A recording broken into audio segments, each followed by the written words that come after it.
வலிமையாக இருந்தால்தான் நம் உடலின் செயல்பாடுகள் சிறப்பாக இருக்கும். இதயத்தை சீராக வைத்துக் கொள்வதற்கான வழிமுறைகளையும் இதயம் சார்ந்த நோய்கள் அவற்றை குணப்படுத்தும் வழிமுறைகள் இவை பற்றி நம்மிடையே பகிர்ந்து கொள்ள வந்திருக்கிறார் டாக்டர் பிரியா சொக்கலிங்கம் அவர்கள். நிகழ்ச்சியில் அடுத்த பகுதியாக வரவிருப்பது பல்லாண்டு வாழ்ந்திட.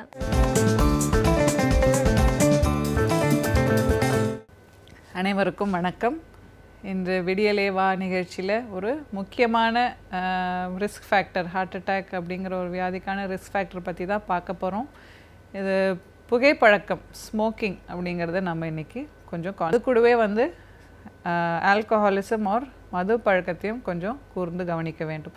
ஸோ புகைப்பழக்கம் அப்படிங்கிறது வந்து one of the important risk factors இல்லைங்களா? So heart attack, stroke, lung problems, நுரையீரலில் வரக்கூடிய பிரச்சனைகள், புற்றுநோய், நுரையீரல் புற்றுநோய் மட்டும் இல்லாமல் வாய், நாக்கு, அப்புறம் வாய்க்குள்ளே வரக்கூடிய புற்றுநோய், ஸோ ஈசோஃபேஜியல் கேன்சர், ஸோ இந்த மாதிரி நிறைய வியாதிகளுக்கு நாம் இந்த புகைப்பழக்கத்தினால் ஆளாகின்றோம்.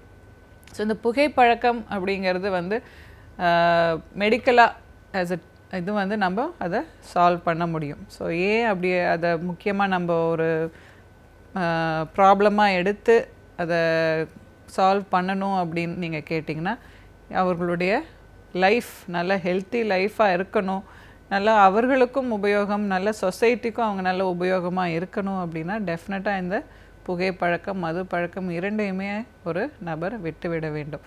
ஸோ இப்போ ஆக்டிவ் ஸ்மோக்கிங், பாசிவ் ஸ்மோக்கிங் அப்படின்ட்டும் கேள்விப்பட்டிருப்பீங்க.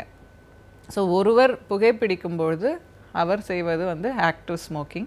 அது சிகரெட் பிடிக்கிறது மட்டும் இல்லைங்க, வேறு ஃபார்ம்ஸாகவும் இருக்கலாம். ஸோ பீடிங்கிறது ஒரு ஃபார்ம், வேறு மூக்கு பொடி போடுறது, ஸோ டொபாக்கோ எதுலெல்லாம் இருக்கோ அதெல்லாமே வந்து அவர்களுக்கு ரொம்ப தீங்கு விளைவிக்கும். ஸோ இதை வந்து டெஃபினட்டாக அன்றே நிறுத்த வேண்டும் அப்படிங்கிறது எல்லாருக்கும் தெரியும். ஆனால் நிறைய பேர் வந்து இதை ட்ரை பண்ணி முயற்சி எடுத்து ஸ்டாப் பண்ணணும், இல்லை குவிட் பண்ணணும்னு நினச்சி, இல்லை சில நாட்களுக்கோ சில வாரங்களுக்கோ செய்து திரும்ப அவர்கள் அந்த பழக்கத்துக்கு சென்று விடுகிறார்கள். ஸோ குவிட்டிங் அப்படிங்கிறது வந்து, அதாவது அதை நிறுத்துவதற்கு முயற்சி எடுத்து அதை முடியாமல் சில தருணங்களில் போய்விடுகிறது, இல்லை முயற்சி வெற்றி அடைந்தாலும் பிறகு திரும்பவும் அந்த அடிக்ஷன், இது ஒரு போதைப் பொருள் அல்லவா? ஸோ திரும்பவும் அந்த அடிக்ஷன், அந்த ஹேபிட்டுக்கு அவர்கள் சென்று விடுகிறார்கள். ஸோ இதை டெஃபினட்டாக வந்து ஆக்டிவ் ஸ்மோக்கிங்கை வந்து நாம் அந்த மெடிக்கல் ஆஸ்பெக்ட்ஸ்லேருந்து பார்க்கணும். ஸோ அவர்களுக்கு கவுன்சிலிங் கொடுத்து வேறு என்ன மெடிக்கல் ட்ரீட்மெண்ட்ஸ் கொடுத்தா அவங்க அந்த ஸ்மோக்கிங் ஹேபிட்டை நிறுத்துவாங்க அப்படிங்கிறதும் பார்த்து தான் அந்த நபருக்கு ட்ரீட்மெண்ட் கொடுக்கணும். ஸோ ரொம்ப ரொம்ப முக்கியமாக அவங்கள மோட்டிவேட் பண்ணுறதுக்கு ஸ்டாப்பிங் டு ஸ்மோக் என்ன மோட்டிவேஷனாக இருக்குதுன்னு பார்த்தா, அவங்கள சுற்றி இருக்கிறவங்க, ஸோ அவங்கள ஃபேமிலி, குழந்தைங்க, ஸோ இவங்களுக்கெல்லாமே அந்த பாசிவ் ஸ்மோக்கிங் ரொம்ப ரொம்ப கெடுதல் அப்படிங்கிறது இப்போது எடுத்து சொல்லும்பொழுது நிறைய பேர் அந்த ஒரு மோட்டிவேஷன் ஃபேக்டராக அதே ஒரு முக்கியமான ஒரு இதுவாக எடுத்துகிட்டு ஸ்மோக்கிங்கை நிறுத்தணும் அப்படிங்கிற ஒரு வில் பவரோட ஒரு முடிவோடு இருக்காங்க. ஸோ இந்த பாசிவ் ஸ்மோக்கிங்கும் ரொம்ப ரொம்ப கெடுதல் தான். இது ஒரு அப்பா அம்மா இருக்காங்க, அந்த மதர் வயிற்றில் குழந்தை வளரும் பொழுதே அந்த ஃபாதரோ மதரோ ஸ்மோக் பண்ணால் அது டெஃபினட்டாக அந்த குழந்தைக்கு தீங்கு விளைவிக்குது. ஸோ இப்போ ஆண்கள், பெண்கள், எல்லா தரப்பினருமே இப்போ வந்து ஸ்மோக்கிங் அப்படிங்கிற ஒரு ஹேபிட்டுக்கு அடிமையாகிட்டு இருக்காங்க. ஸோ இது ரொம்ப ரொம்ப ஒரு தீங்கு விளைவிக்கக்கூடிய ஒன்று. அதை நிறுத்தணும் அப்படிங்கிறதுக்கு விழிப்புணர்வு வரணும். அவங்க ஒரு இலக்கு அதை அமைச்சிக்கிட்டு டெஃபினட்டாக மெடிக்கல் ட்ரீட்மெண்ட் மூலியமாகவோ இல்லை சில smoking cessation techniques or quitting டெக்னிக்ஸ்னே இருக்குது. இதெல்லாம் ஃபாலோ பண்ணால் அவங்க அந்த பழக்கத்திலேருந்து வெளியே வந்துட முடியும். அதே மாதிரி ஆல்கஹால், அதாவது மது பழக்கம், அதிகமான மது பழக்கத்துக்கு அடிமையாகிறது. அதுவே வந்து அது இல்லாமல் இருக்க முடியாது அப்படிங்கிற ஒரு நிலைமை. ஸோ முன்னாடியெல்லாம் வந்து இந்த வைன், இந்த மது அதெல்லாம் வந்து ஒரு ட்ரீட்மெண்ட்டாகவே டாக்டர்ஸ் யூஸ் பண்ணிட்டு தான் இருந்தாங்க. சிறிய அளவு அதை வந்து ஒரு மருந்தாகவே கொடுத்துட்டு இருந்தாங்க. பட் இப்போ வந்து மெடிக்கல் ரிசர்ச் படி அதெல்லாம் தவறு அப்படிங்கிறது ப்ரூவ் ஆகிடுச்சுங்க. ஸோ டெஃபினட்டாக கம்ப்ளீட்டாக மது பழக்கத்திலேருந்தும் வெளியே வந்துடணும். ஸோ மதுவுக்கும் நிறைய சைடு எஃபெக்ட்ஸ் உண்டு. எஸ்பெஷலி ஹார்ட் அட்டாக் வந்தவங்க, இப்போது ஹார்ட் ப்ராப்ளம்ஸ் இருந்துட்டு மருந்தும் எடுத்துகிட்டு இருக்கோம், ஹார்ட் சம்மந்தப்பட்ட மருந்துகள் இவை எல்லாமே வந்து எடுத்துகிட்டு இருக்கும்போது இந்த ஸ்மோக்கிங் ஹேபிட், ட்ரிங்கிங் ஹேபிட் கம்ப்ளீட்டாக அவாய்ட் பண்ணணும். ஏன்னா இந்த ஆல்கஹால் அப்படிங்கிறது மது இந்த மருந்துகளுடைய தன்மையை கூட்டி விடலாம், இல்லை குறைத்து விடலாம், இன்டராக்ஷன்ஸ் அதிகமாகிடலாம். ஸோ அதனால அவங்களுக்கு ரொம்ப ரொம்ப டேஞ்சர், ஆபத்து இதெல்லாம் நேர வாய்ப்புண்டு. ஸோ அவங்க ஆஸ் அ ப்ரிவென்ஷன் மெத்தட் இந்த ரீஹபிலிட்டேஷன் ப்ரோக்ராம்லேயும் சேர்ந்துட்டு அவங்க இந்த தீய பழக்கங்களிலிருந்து வெளியே வர ஒரு பாதையை அமைச்சிக்கலாம். ஸோ ஸ்மோக்கிங் அண்ட் ட்ரிங்கிங் டெஃபினட்டாக நமக்கு நாமே தீங்கும் விளைவிக்கக்கூடாது, சுற்றி இருக்கிறவங்களுக்கு சமுதாயத்துக்கும் தீங்கு விளைவிக்கக்கூடாது அப்படிங்கிறது ரொம்ப முக்கியம். ஸோ இப்போ ஒருவர் 20-30 வருடங்களோ புகை பிடித்து விட்டார் என்றே வைத்துக்கொள்ளலாம். அதுக்கப்புறம் அவர் அந்த பழக்கத்தை அடியோடு நிறுத்திட்டார் அப்படின்னா அதுக்கான அனுகூலங்களை மெதுவாக அவர் டெஃபினட்டாக உணர்வார். ஸோ இப்போ பார்த்தீங்கன்னா ஸ்மோக் பண்ண நிறுத்தின உடனே ஒரு செயின் ஸ்மோக்கராக இருக்கலாம். இப்போ ஸ்மோக்கிங்க்கு ஒரு ஹிஸ்ட்ரி எடுக்கிறோம். யூஸ்வலாக என்ன ஹிஸ்ட்ரி எடுப்போன்னா ஒரு நாளைக்கு எத்தனை முறை ஸ்மோக் பண்ணுறாங்க, புகைப்பிடிக்கிறாங்க, ஒரு அந்த பேக்ஸ் கணக்குலையா இல்லை 1, 2 அந்த மாதிரியா, இல்லை அவர்கள் ஸ்மோக் பண்ணக்கூடிய தருணங்கள் என்னென்ன. ஸோ எப்போல்லாம் அதாவது வேலையில் இல்லை வீட்லேயோ ஸ்ட்ரெஸ் அதிகமாக இருக்கும்போது ஸ்மோக் பண்ணுறாங்களா, இல்லை வேறு சில பழக்க வழக்கங்களோட அதை சேர்த்து பண்ணுறாங்களா. ஸோ இந்த மாதிரியான ஹிஸ்ட்ரிலாம் எடுத்துகிட்டு அவங்களுக்கு கரெக்டான ஸ்மோக்கிங் செசேஷன் பற்றியும் பேசுகிறோம். ஸோ ஸ்மோக் பண்ணுறதை நிறுத்தின உடனே within a matter of few ஹவர்ஸ்லேயே அவங்களுக்கு சில உடம்புக்குள்ளே சில மாறுதல்கள் ஏற்பட ஆரம்பிக்குது. இந்த படத்தில் பார்த்திங்கன்னா அதை பற்றி கொஞ்சம் டீட்டெயில்ஸ் இருக்குது. ஸோ வித்தின் ஃபியூ ஹவர்ஸ் நல்ல சில ஹார்மோன்ஸ் மாறுறது, நம்ம உடல் நலம் ஓரளவுக்கு கிராஜுவலாக மாறிக்கிட்டே வருது. அப்புறம் சில நாட்களிலேயே அவர்கள் நல்ல ஒரு டிஃப்ரென்ஸ் ஃபீல் பண்ணுவாங்க. ஸ்மோக் பண்ணிட்டு இருந்தப்போ அஃப்கோர்ஸ் அந்த இமீடியட் டைம் அந்த வித்ட்ராயல் சிம்டம்ஸ் இருக்க தான் செய்யும். அதுக்கு தான் இந்த சில மெடிக்கல் ட்ரீட்மெண்ட் அதெல்லாம் ஹெல்ப் பண்ணும், மருந்துகள்லாம் இருக்குது அதை ஹெல்ப் பண்ணுறதுக்கு. அந்த இமீடியட் ஃபியூ டேஸை தாண்டின உடனே கிராஜுவலாக அவங்க கம்ப்ளீட்டாக அந்த அடிக்ஷன்லேருந்து வெளியே வந்துடுறாங்க. அவங்க பாடியும் அவங்களுடைய உடல் உறுப்புகள் எல்லாமே within a matter of few weeks to months ஸ்மோக்கே பண்ணாதவங்க எப்படி ஒரு நல்ல ஆரோக்கியமாக இருக்காங்களோ அந்த அளவுக்கு நுரையீரலும் சரி, இதயமும் சரி, இரத்த குழாய்களும் சரி, எல்லா உடல் உறுப்புகளுமே நல்லா ஹெல்த்தியாக மாறிடுறது அப்படிங்கிறது ரிசர்ச் மூலமாக ப்ரூவ் பண்ணியிருக்கு. So it is never too late. So எப்போ நீங்கள் அதை உணர்ந்து நிறுத்தணும்னு நினைக்கிறீங்களோ அப்போ டெஃபினட்டாக நீங்கள் அட்டெம்ப்ட் பண்ணலாம். அந்த தருணத்தில் உங்கள் மனதையில் மைண்டை மாற்றி வேறு இடத்தில் கவனம் செலுத்த வேண்டும் அப்படின்னா டெஃபினட்டாக எக்ஸசைஸ் ஒரு முக்கியமான ஒரு கருவியாக இருக்கும். ரெகுலராக எக்ஸசைஸ் ஸ்டார்ட் பண்ணிவிட்டு நல்ல ஹெல்த்தி டயட்டையும் கூடவே நீங்கள் ஸ்டார்ட் பண்ணி மைண்டுக்கு ஒரு நம்ம பேசிகிட்டு இருந்த மாதிரி மைண்ட் பாடி ரிலாக்ஸேஷனாக ஏதாவது டீப் ப்ரீதிங்கோ இல்லை யோகாவோ இந்த மாதிரியெல்லாம் ஸ்டார்ட் பண்ணி நீங்கள் உங்களுடைய ஸ்மோக்கிங்கை குவிட் பண்ணணும் அப்படிங்கிற ஒரு பேரலாக ஒரு டார்கெட் வச்சுக்கிட்டிங்கன்னா இதில் 100% சக்ஸஸ் டெஃபினட்டாக கிடைக்கும். ஸோ ஸ்மோக்கிங் செசேஷன் பற்றி இன்றைக்கி ஓரளவுக்கு பார்த்துருக்கீங்க. அதே மாதிரி ஆல்கஹாலிசம், அதாவது அதிகமான ஒரு மது பழக்கம் இருக்கிறவங்க அவங்களுக்கு ஹார்ட் அட்டாக் மட்டும் ஒரு இதுவாக ப்ராப்ளமாக இருக்கிறதில்ல, கார்டியோ மயோபதி அப்படின்னு சொல்கிறோம். அதாவது இதய தசையே வலுமையை இழந்து, அதாவது அதோடைய பம்பிங் கெப்பாசிட்டி குறைந்து ரொம்ப ஒரு வீக் ஆர்கனாக மாறிடுறதுனால அவங்க உடல் உறுப்புகள் எல்லாமே பாதிப்படையுது. ஸோ இதை தான் வந்து ஹார்ட் ஃபெயிலியர் அப்படின்னு சொல்கிறோம். கார்டியோ மயோபதிங்கிறது மசில், அந்த ஹார்ட் மசில் வீக் ஆகிறது. ஹார்ட் ஃபெயிலியர் அப்படிங்கிறது ஹார்ட்டோடைய பம்பிங் ஆக்ஷன் ஃபெயில் ஆகி அந்த அளவுக்கு அது ஸ்ட்ராங்காக பம்ப் பண்ண முடியாத பட்சத்தில் இஜெக்ஷன் ஃப்ராக்ஷன் அப்படிங்கிற ஒரு எக்கோ டெஸ்ட்டில் ஒரு விஷயத்தை பார்ப்போம். இஜெக்ஷன் ஃப்ராக்ஷன்னா நம்மளுடைய இதயம் பம்ப் பண்ணக்கூடிய வலிமையை, சக்தியை அது மெஷர் பண்ணுதுங்க. ஸோ அந்த இஜெக்ஷன் ஃப்ராக்ஷன் எல்லாருக்குமே 60-80% தான் இருக்கும் சதவிகிதம், 60-80%. ஸோ அதை விட 50 விட குறையும் பொழுது தான் அது ஹார்ட் ஃபெயிலியர், அதாவது இதய தசை வலுவிழக்கிறது அப்படின்றத சொல்கிறோம். ஸோ இந்த ஹார்ட் ஃபெயிலியருக்கு ஒரு முக்கியமான காரணம் இன்டேக் ஆஃப் ஆல்கஹால், ரெகுலராக ஆல்கஹால் கன்சியூம் பண்ணுறது. ஸோ இந்த ஆல்கஹாலிசம் இந்த ப்ராப்ளம்னால குடல், நம்ம நுரையீரல், நம்ம ஹார்ட், இந்த மாதிரி எல்லா உடல் பாகங்களும் பாதிப்படைகிறங்கிறத பார்த்தோம். ஸோ இதை விட நாம் வேறு என்ன நமக்கு ஊக்கம் வேண்டும், மோட்டிவேஷன் வேண்டும்? இன்றே புகைப்பழக்கம், மது பழக்கம் இதிலிருந்து விடுபட முயற்சி செய்யலாம். எழுத்தாளர் மனுஷபுத்திரன் அவர்கள் ஒவ்வொரு நாளும் ஒரு சமூக பிரச்சனையை நம் கண்முன் வைத்து அவற்றை நாம் எப்படி எதிர்கொள்ள வேண்டும் என்பதை பற்றி நம்மிடையே பகிர்ந்து கொண்டு வருகிறார். அந்த வகையில் இன்றைக்கு எந்த சமூக பிரச்சனையை நம் கண்முன் கொண்டு வந்திருக்கிறார் என்பதை கவனிக்கலாம். நிகழ்ச்சியில் அடுத்த பகுதியாக வரவிருப்பது தீதும் நன்றும்.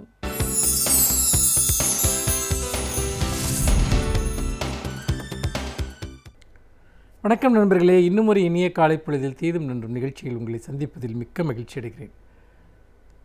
ஒரு ஜனநாயக அமைப்பில் உள்ளாட்சி அமைப்புகளுக்கு மிகப்பெரிய ஒரு பங்கு இருக்கிறது, பொறுப்பு இருக்கிறது. இன்னும் சொல்லப்போனால் ஒரு ஜனநாயகத்தினுடைய முதுகெலும்பே உள்ளாட்சி அமைப்புகள் தான் என்று சொல்லலாம். நீங்கள் பாராளுமன்ற தேர்தலாக இருக்கட்டும் அல்லது சட்டசபை தேர்தலாக இருக்கட்டும், அங்கும் மக்கள் பிரதிநிதிகள் தான் தேர்ந்தெடுக்கப்படுகிறார்கள் என்றாலும் கூட உள்ளூராட்சி அமைப்புகளில் மூலமாக தேர்ந்தெடுக்கப்படக்கூடியவர்கள், அவர்களுடைய பிரதிநிதிகள் தான் ஒவ்வொரு நாளும் மக்களோடு நேரடி தொடர்பில் இருக்கக்கூடியவர்கள். அது நீங்கள் ஒரு ஊராட்சி தலைவராக இருக்கலாம், ஒரு வார்டு கவுன்சிலராக இருக்கலாம், அல்லது ஒரு மேயராக இருக்கலாம். இப்படி பல்வேறு விதமாக அந்தந்த பகுதி மக்களுடைய பிரச்சனைகளோடு மிகவும் நேரடியாக தொடர்பு கொண்டவர்கள் உள்ளாட்சி அமைப்புகளின் பிரதிநிதிகள் தான். அப்படி பார்க்கிற போது இந்த உள்ளாட்சி அமைப்புகளுக்கான பதவிக்காலம் முடிகிறதற்கு முன்பாகவே அதற்கான தேர்தல்கள் திட்டமிட்டு நடத்தப்பட வேண்டும் என்பது இன்றைக்கு இந்தியா முழுக்க வலியுறுத்தப்படக்கூடிய ஒன்று. உச்சநீதிமன்றமும் கூட பல தீர்ப்புகளில் அதை வலியுறுத்தியிருக்கிறது. ஆனால் துரதிருஷ்டவசமாக தமிழ்நாட்டில் இப்பொழுது ஆளுகிற அதிமுக அரசு தன்னுடைய மோசமான குளறுபடிகளின் காரணமாக உரிய காலத்தில் உள்ளூராட்சி தேர்தல்கள் நடைபெற விடாமல் பார்த்து கொண்டது. அதோடு மட்டுமல்ல, நீதிமன்றம் கடுமையாக எச்சரிக்கை வழங்கியும் காலக்கெடுவை வழங்கியும் கூட அது அந்த தேதிக்குள் உள்ளாட்சி தேர்தல்களை நடத்த மறுத்துவிட்டது. இப்பொழுது மீண்டும் ஜூலை மாத இறுதிக்குள் உள்ளாட்சி தேர்தல்களை நடத்த தயார் என்று நீதிமன்றத்திடம் வாக்குறுதி கொடுத்திருக்கிறது. உண்மையில் இந்த உள்ளாட்சி தேர்தல்களில் பதவிக்காலம் முடிந்த உள்ளூராட்சி பிரதிநிதிகளுக்கு பதிலாக தனி அதிகாரிகள் என்கிற ஒரு பிரிவை உருவாக்கி அவர்கள் மூலமாக இப்பொழுது உள்ளாட்சி அமைப்புகள் செயல்படுத்தப்பட்டு வருகின்றன. ஏற்கனவே அரசு அதிகாரிகள் ஆள் பற்றாக்குறையின் காரணமாக அரசு ஊழியர்கள் மிக கடுமையான நெருக்கடியில் தத்தளித்து கொண்டிருக்கிறார்கள். 40% பணியிடங்கள் நிரப்பப்படாமல் இருக்கின்றன. அப்படிப்பட்ட சூழ்நிலையில் கூடுதல் பொறுப்பாக அவர்களுக்கு அளிக்கப்பட்டிருக்கக்கூடிய இந்த இடம் என்பது, இந்த வேலை என்பது அவர்களுக்கு ஒரு மிகப்பெரிய சுமையை அவர்களுக்கு ஏற்படுத்தி இருக்கிறது என்பதில் எந்த சந்தேகமும் இல்லை. இன்னொன்று, ஒரு அரசு அதிகாரிகள் ஒரு மக்கள் பிரதிநிதிகளைப் போல மக்களுடைய குறைகளை அறிந்து கொண்டு செயல்பட முடியாது. ஏனென்றால் தங்களால் தேர்ந்தெடுக்கப்பட்ட தங்கள் பிரதிநிதிகளை மிக சுலபமாக அணுகி அவர்களிடம் தங்கள் குறைகளை மக்கள் எடுத்து வைக்க முடியும். என்றால் நீங்கள் குடிதண்ணீர் பிரச்சனை, அதே போல் நீங்கள் சாலை வசதிகள், பொது சுகாதார பிரச்சனைகள், இப்படி பல பிரச்சனைகள், அடிப்படையான கட்டுமானங்கள், 100 நாள் வேலை திட்டம் தொடர்பான விஷயங்கள், இதையெல்லாம் செயல்படுத்துவதற்கு மக்களால் தேர்ந்தெடுக்கப்பட்ட முறையான உள்ளூராட்சி அமைப்புகளைச் சேர்ந்த பிரதிநிதிகள் தேவை. அவர்கள்தான் நேரடியாக மக்களோடு உரையாட முடியும், அவர்கள்தான் மக்களுடைய குறைகளை கேட்க முடியும், மக்களும் மிக சுலபமாக அவர்களை அணுக முடியும். ஆனால் அரசு அதிகாரிகள் என்பவர்கள் எந்த அளவிற்கு அந்தந்த பகுதி மக்களுடைய பிரச்சனைகளை தெரிந்து கொண்டு அதன் அடிப்படையில் செயல்படுவார்கள் என்பது ஒரு கேள்விக்குறி. உதாரணமாக உங்களுடைய ஒரு வார்டு, அந்த வார்டில் இருக்கக்கூடிய ஒரு பிரதிநிதி, அவர் உங்கள் தெருவில் இருக்கக்கூடிய அத்தனை பிரச்சனைகளையும் அவர் தெரிந்து வைத்திருப்பார், அல்லது அவரை நீங்கள் தெரிந்து வைத்திருப்பீர்கள். அவரிடம் முறையிட முடியும். அவரை நீங்கள் தேர்ந்தெடுத்திருக்கிறீர்கள் என்கிற முறையில் அவர் உங்களுக்கு பதில் சொல்ல வேண்டிய ஒரு இடத்தில் அவர் இருக்கிறார். இதுதான் உள்ளாட்சி அமைப்பினுடைய ஒரு மிகப்பெரிய தத்துவமாக இருக்கிறது. அதோடு மட்டுமல்லாமல் இந்த விஷயத்தில் இன்னொரு முக்கியமாக நாம் கவனிக்க வேண்டிய ஒரு விஷயம், தமிழ்நாடு முழுக்க இருக்கக்கூடிய உள்ளாட்சி அமைப்புகளில் எல்லா பதவிகளும், மேயர் தொடங்கி வார்டு கவுன்சிலர்கள் வரைக்குமான அந்த பதவிகள் என்பது 1,32,000 பதவிகள். ஒரு ஜனநாயக அமைப்பில் இவ்வளவு தூரம் மக்களால் தேர்ந்தெடுக்கப்பட்ட ஒரு கட்டமைப்பு என்பது அது நினைத்து பார்க்க முடியாத ஒன்று. அவ்வளவு பிரம்மாண்டமான கட்டமைப்பு. 1,32,000 பிரதிநிதிகள் மக்களால் வாக்களிக்கப்பட்டு தேர்ந்தெடுக்கப்படுகிறார்கள் என்பது. நாம் ஒரு சட்டசபையில் நாம் ஒரு 234 உறுப்பினர்களை தேர்ந்தெடுக்கிறோம், ஒரு பாராளுமன்றத்திற்கு 534 உறுப்பினர்களை தேர்ந்தெடுக்கிறோம். ஆனால் ஒரு மாநிலத்தில், தமிழகம் போன்ற ஒரு மாநிலத்தில் 1,32,000 பதவிகள் அதில் இருக்கின்றன என்பது எவ்வளவு பெரிய ஜனநாயக நடவடிக்கையின் மூலம் இந்த மக்கள் தங்கள் பிரதிநிதிகளை தேர்ந்தெடுக்கிறார்கள் என்பதை நீங்கள் பார்க்க வேண்டும். ஜனநாயகத்தினுடைய மிகப்பெரிய செயல்பாடாகவே நான் இதைத்தான் பார்க்கிறேன். இந்த 1,32,000 பிரதிநிதிகளில் பாதி பேர் பெண்கள், 66,000 பேர் பெண்கள் என்பதை நாம் மறந்துவிடக்கூடாது. இவர்கள் அரசியல் ரீதியாக அவர்கள் ஒரு எம்பவர்மெண்ட், ஒரு விமன் எம்பவர்மெண்ட் என்பதனுடைய ஒரு அடையாளமாக 66,000 பெண்கள் இந்த பதவிகளுக்கு தேர்ந்தெடுக்கப்படுகிறார்கள் என்பது பெண்கள் சமூக வாழ்க்கைக்கு வருவதற்கான, பொது வாழ்க்கைக்கு வருவதற்கான ஒரு மிகப்பெரிய ஒரு செயல்பாடாக நான் பார்க்கிறேன். அப்படினால் அந்த வாய்ப்புகளும் இன்றைக்கு மறுக்கப்படுகின்றன. இன்னொரு முக்கியமான ஒரு விஷயம், 14வது நிதி ஆணையம் உள்ளூராட்சி அமைப்புகளுக்கு வழங்கியிருக்கக்கூடிய இந்த ஒதுக்கீடு, நிதி ஒதுக்கீடு எவ்வளவு தெரியுமா? 17,000 கோடி ரூபாய். இந்த 17,000 கோடி ரூபாய் என்பது மிகப்பெரிய ஒரு தொகை. இந்த தொகையின் மூலமாக ஒரு உள்ளூராட்சி அமைப்பிற்கு கிட்டத்தட்ட ஒரு 15 லட்சம் ரூபாயிலிருந்து 80 லட்சம் ரூபாய் வரைக்கும் நிதி ஒதுக்கீடு கிடைப்பதற்கு வாய்ப்பு இருக்கிறது. இந்த பணத்தை வைத்துக்கொண்டு உள்ளூரில் கட்டமைப்புகளை பெருக்குவது அல்லது அடிப்படை வசதிகளை மேம்படுத்துவது, சாக்கடைகள் போன்றவற்றை சுத்தம் செய்வது, குடிநீர் வசதிகளை ஏற்படுத்துவது, இவற்றையெல்லாம் மக்கள் பிரதிநிதிகள் செய்ய முடியும். ஆக மக்களுடைய அடிப்படையான தேவைகள், அந்த அடிப்படையான தேவைகளுக்கான ஒரு பெருமளவிலான நிதி ஒதுக்கீடு என்பது உள்ளூராட்சி அமைப்புகளின் மூலமாகத்தான் செலுத்தப்படுகிறது. அதனால் அதிகாரிகள் மட்டும் இதை கையாளுகிற போது மக்களுடைய உண்மையான தேவைகளை அவர்களால் புரிந்து கொள்ள முடியாது. இதன் காரணமாக மக்களுடைய நலன்கள் முற்றாக புறக்கணிக்கப்பட்டிருக்கின்றன என்கிற ஒரு பெரிய ஒரு அவலத்தையும் நாம் பார்க்கிறோம். அதோடு மட்டுமல்லாமல் இந்த நிதி ஒதுக்கீடுகளின் காரணமாக நீங்கள் இந்த 100 நாள் வேலை திட்டத்திலிருந்து தொடங்கி பல விஷயங்கள் இன்னும் செயல்படுத்தப்பட முடியாமல் இருக்கிறது. பொது சுகாதாரம் சார்ந்த விஷயங்கள் எல்லாம் கூட ஒத்திவைக்கப்படுகின்றன. இது உண்மையிலேயே நேரடியாக மக்களுக்கு இழைக்கிற ஒரு அநீதி. ஆனால் ஆளுகிற அதிமுக அரசு தமிழக தேர்தல் ஆணையத்தினுடைய துணையுடன் இந்த தேர்தலில் தங்கள் கட்சிக்கு நிலவக்கூடிய குழப்பங்களின் காரணமாக படுதோல்வி அடைவோம் என்கிற ஒரே காரணத்திற்காக ஒரு மிகப்பெரிய ஜனநாயக நடைமுறையை இன்றைக்கு அவர்கள் படுகொலை செய்து கொண்டிருக்கிறார்கள். அதோடு மட்டுமல்லாமல் இதை எப்படியெல்லாம் ஒத்திவைக்க முடியும் என்று யோசித்துக் கொண்டிருக்கிறார்கள். இந்த முறையாவது ஜூலை மாதத்திற்குள் உள்ளூராட்சி தேர்தல்கள் முறையாக நடத்தி முடிக்கப்பட்டால் மட்டும்தான் அது ஜனநாயகத்தினுடைய, மக்கள் அதிகாரத்தினுடைய உண்மையான வெற்றியாக இருக்கும் என்பதை இந்த இடத்தில் அழுத்தமாக பதிவு செய்ய விரும்புகிறேன். மீண்டும் இன்னும் ஒரு புதிய சிந்தனையோடு உங்களை சந்திக்கிறேன். நன்றி, வணக்கம். சிறப்பு விருந்தினர்கள் அவர்களின் அனுபவங்களை நம்மோடு பகிர்ந்து கொள்ளும் பொழுது அவற்றை கேட்பதற்கு சுவாரஸ்யமாக இருப்பதோடு நம்முடைய வாழ்க்கைக்கும் பயனுள்ளதாக அமைகிறது. அந்த வகையில் இன்றைக்கு நாம் சந்திக்கவிருக்கும் சிறப்பு விருந்தினர் என்ன தகவல்களை நமக்காக கொண்டு வந்திருக்கிறார் என்பதை கவனிக்கலாம். நிகழ்ச்சியில் அடுத்த பகுதியாக வரவிருப்பது சிறப்பு விருந்தினர்.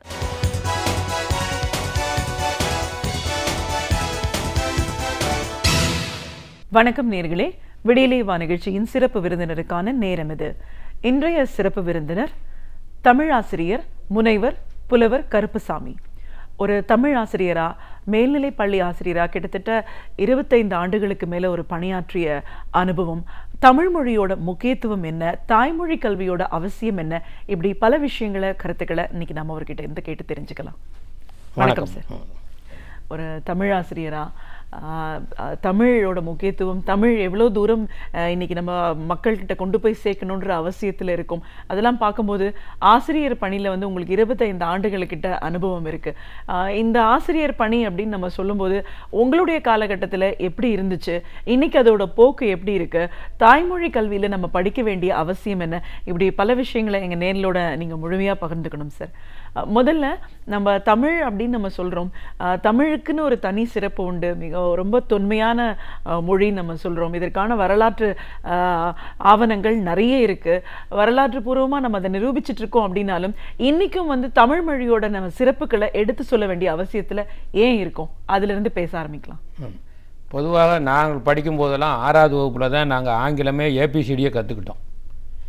நான் ஏபிசிடியை கூட எனக்கு 26 எழுத்தையும் நான் புலவர் முடித்த முறை கூட எனக்கு எழுத தெரியாது. ஆகையினால் நான் எந்த பட்டமும் வாங்க முடியாமையோ அல்லது பணி செய்ய முடியாமையே தமிழ்நாட்டில் போகலை. மொழி என்பது புரிந்து கொள்வதற்கான ஒரு அமைப்பே ஒழிய உயர்வான மொழி தாழ்வான மொழி என்று நம்ம பேச வேண்டிய அவசியம் இல்லை. எது நமக்கு எளிமையாக புரிந்து கொள்ள வாய்ப்பு இருக்கிறதோ அந்த மொழியை வச்சுக்கிட்டு தான் நம்ம எதையும் செய்ய முடியும். ஆங்கிலத்தில் நம்ம வலிந்து தான் கட்டாயப்படுத்தி தான் நான்லாம் படித்தேன். இன்னும் சொல்லப்போனால் நான் ஆங்கிலத்திலேயே 1965 இந்தியர் போராட்டத்தில் ஈடுபடும் பொழுது என் வயசு எனக்கு 15. ஆனாலும் கூட என் உணர்வு என்ன தோணுச்சுன்னா, இந்திய மொழியை படிக்க வேண்டாம்னு சொல்லிட்டு ஆங்கில மொழியும் படிக்கக்கூடாதுன்னு ஆங்கில மொழியை தேர்வு எழுதாமல் தோல்வி அடைஞ்சேன். 10ஆம் வகுப்புலேயும் தோல்வி அடைஞ்சேன். 3 ஆண்டுகள் 10ஆம் வகுப்பில் படித்தேன். அதற்கு காரணம் இந்தியர் போராட்டத்தில் நான் தீவிரமாக இருந்ததுனால உள்ளூர் பேராய கட்சிக்காரங்க என்னை 2 ஆண்டுகள் தோல்வியடை வச்சாங்க. 3ஆம் ஆண்டும் படித்து பணம் கட்டி வர படித்து அப்பொழுது ஆட்சி வந்து திராவிட முன்னேற்ற கழகம் ஆட்சி 67 தொடங்கிருச்சு. அப்போ இடைநிற்றலை தவிர்க்க வேண்டும் என்பதற்காக 10ஆம் வகுப்பில் என்ன நான் தேர்வு எழுதுனதுனால் எவ்வளோ மதிப்பெண் வாங்கினாலும் 11ஆவது வகுப்பு போச்சுட்டேன். 11ஆவது வகுப்புலேயும் நான் வந்து ஆங்கிலம் படிக்கக்கூடாதுங்கிறதுனால ஆங்கிலத்தில் தோல்வி அடைஞ்சு வீட்டுக்கு போயிட்டு தீவிர அரசியல்வாதியாக நான் மாறிட்டேன். அப்போது மொழி என்பது நமக்கு வந்து வெற்றி வாய்ப்பை செய்யக்கூடியதாக அமையலை. ஆனால் மொழியிலையும் தேர்வடைஞ்சாதான் என் தகுதியை நிர்ணயம் பண்ணுது இந்த அரசு. அது தமிழாக இருந்தாலும் ஆங்கிலமாக இருந்தாலும். பிற மாநிலங்களில் அந்த முறை இல்லை. பின்னால் நான் அதை கேள்விப்படும்போது இப்போது கேரளாவில் வந்து மொழி பாடத்தில் தோல்வி அடைஞ்சால் அவர் வெற்றி பெற்றுவார், 10 பாடங்களில் படித்தா அவர் வெற்றின்னு பண்ணாங்க. ஆனால் நான் படிக்கும்போதெல்லாம் 68 69 நான் முதல் முறையாக 11ஆம் வகுப்பு படிக்கிறேன். அந்த காலகட்டத்திலலாம் பல்கலைக்கழகத்தில் போய் ஒரு படிக்கணும் சேர வேண்டும், பியூசி புகுமுகப்பு சேரணும்னா எல்லா பாடத்துலேயும் ஒரே தடவையில் வெற்றி பெறணும். அந்த கம்பார்ட்மெண்ட் சிஸ்டம்லாம் அப்போ கிடையாது. அப்படி கம்பார்ட்மெண்ட் சிஸ்டம் இருந்துச்சுன்னா அவங்க பல்கலைக்கழகத்தில் போய் படிக்க முடியாது.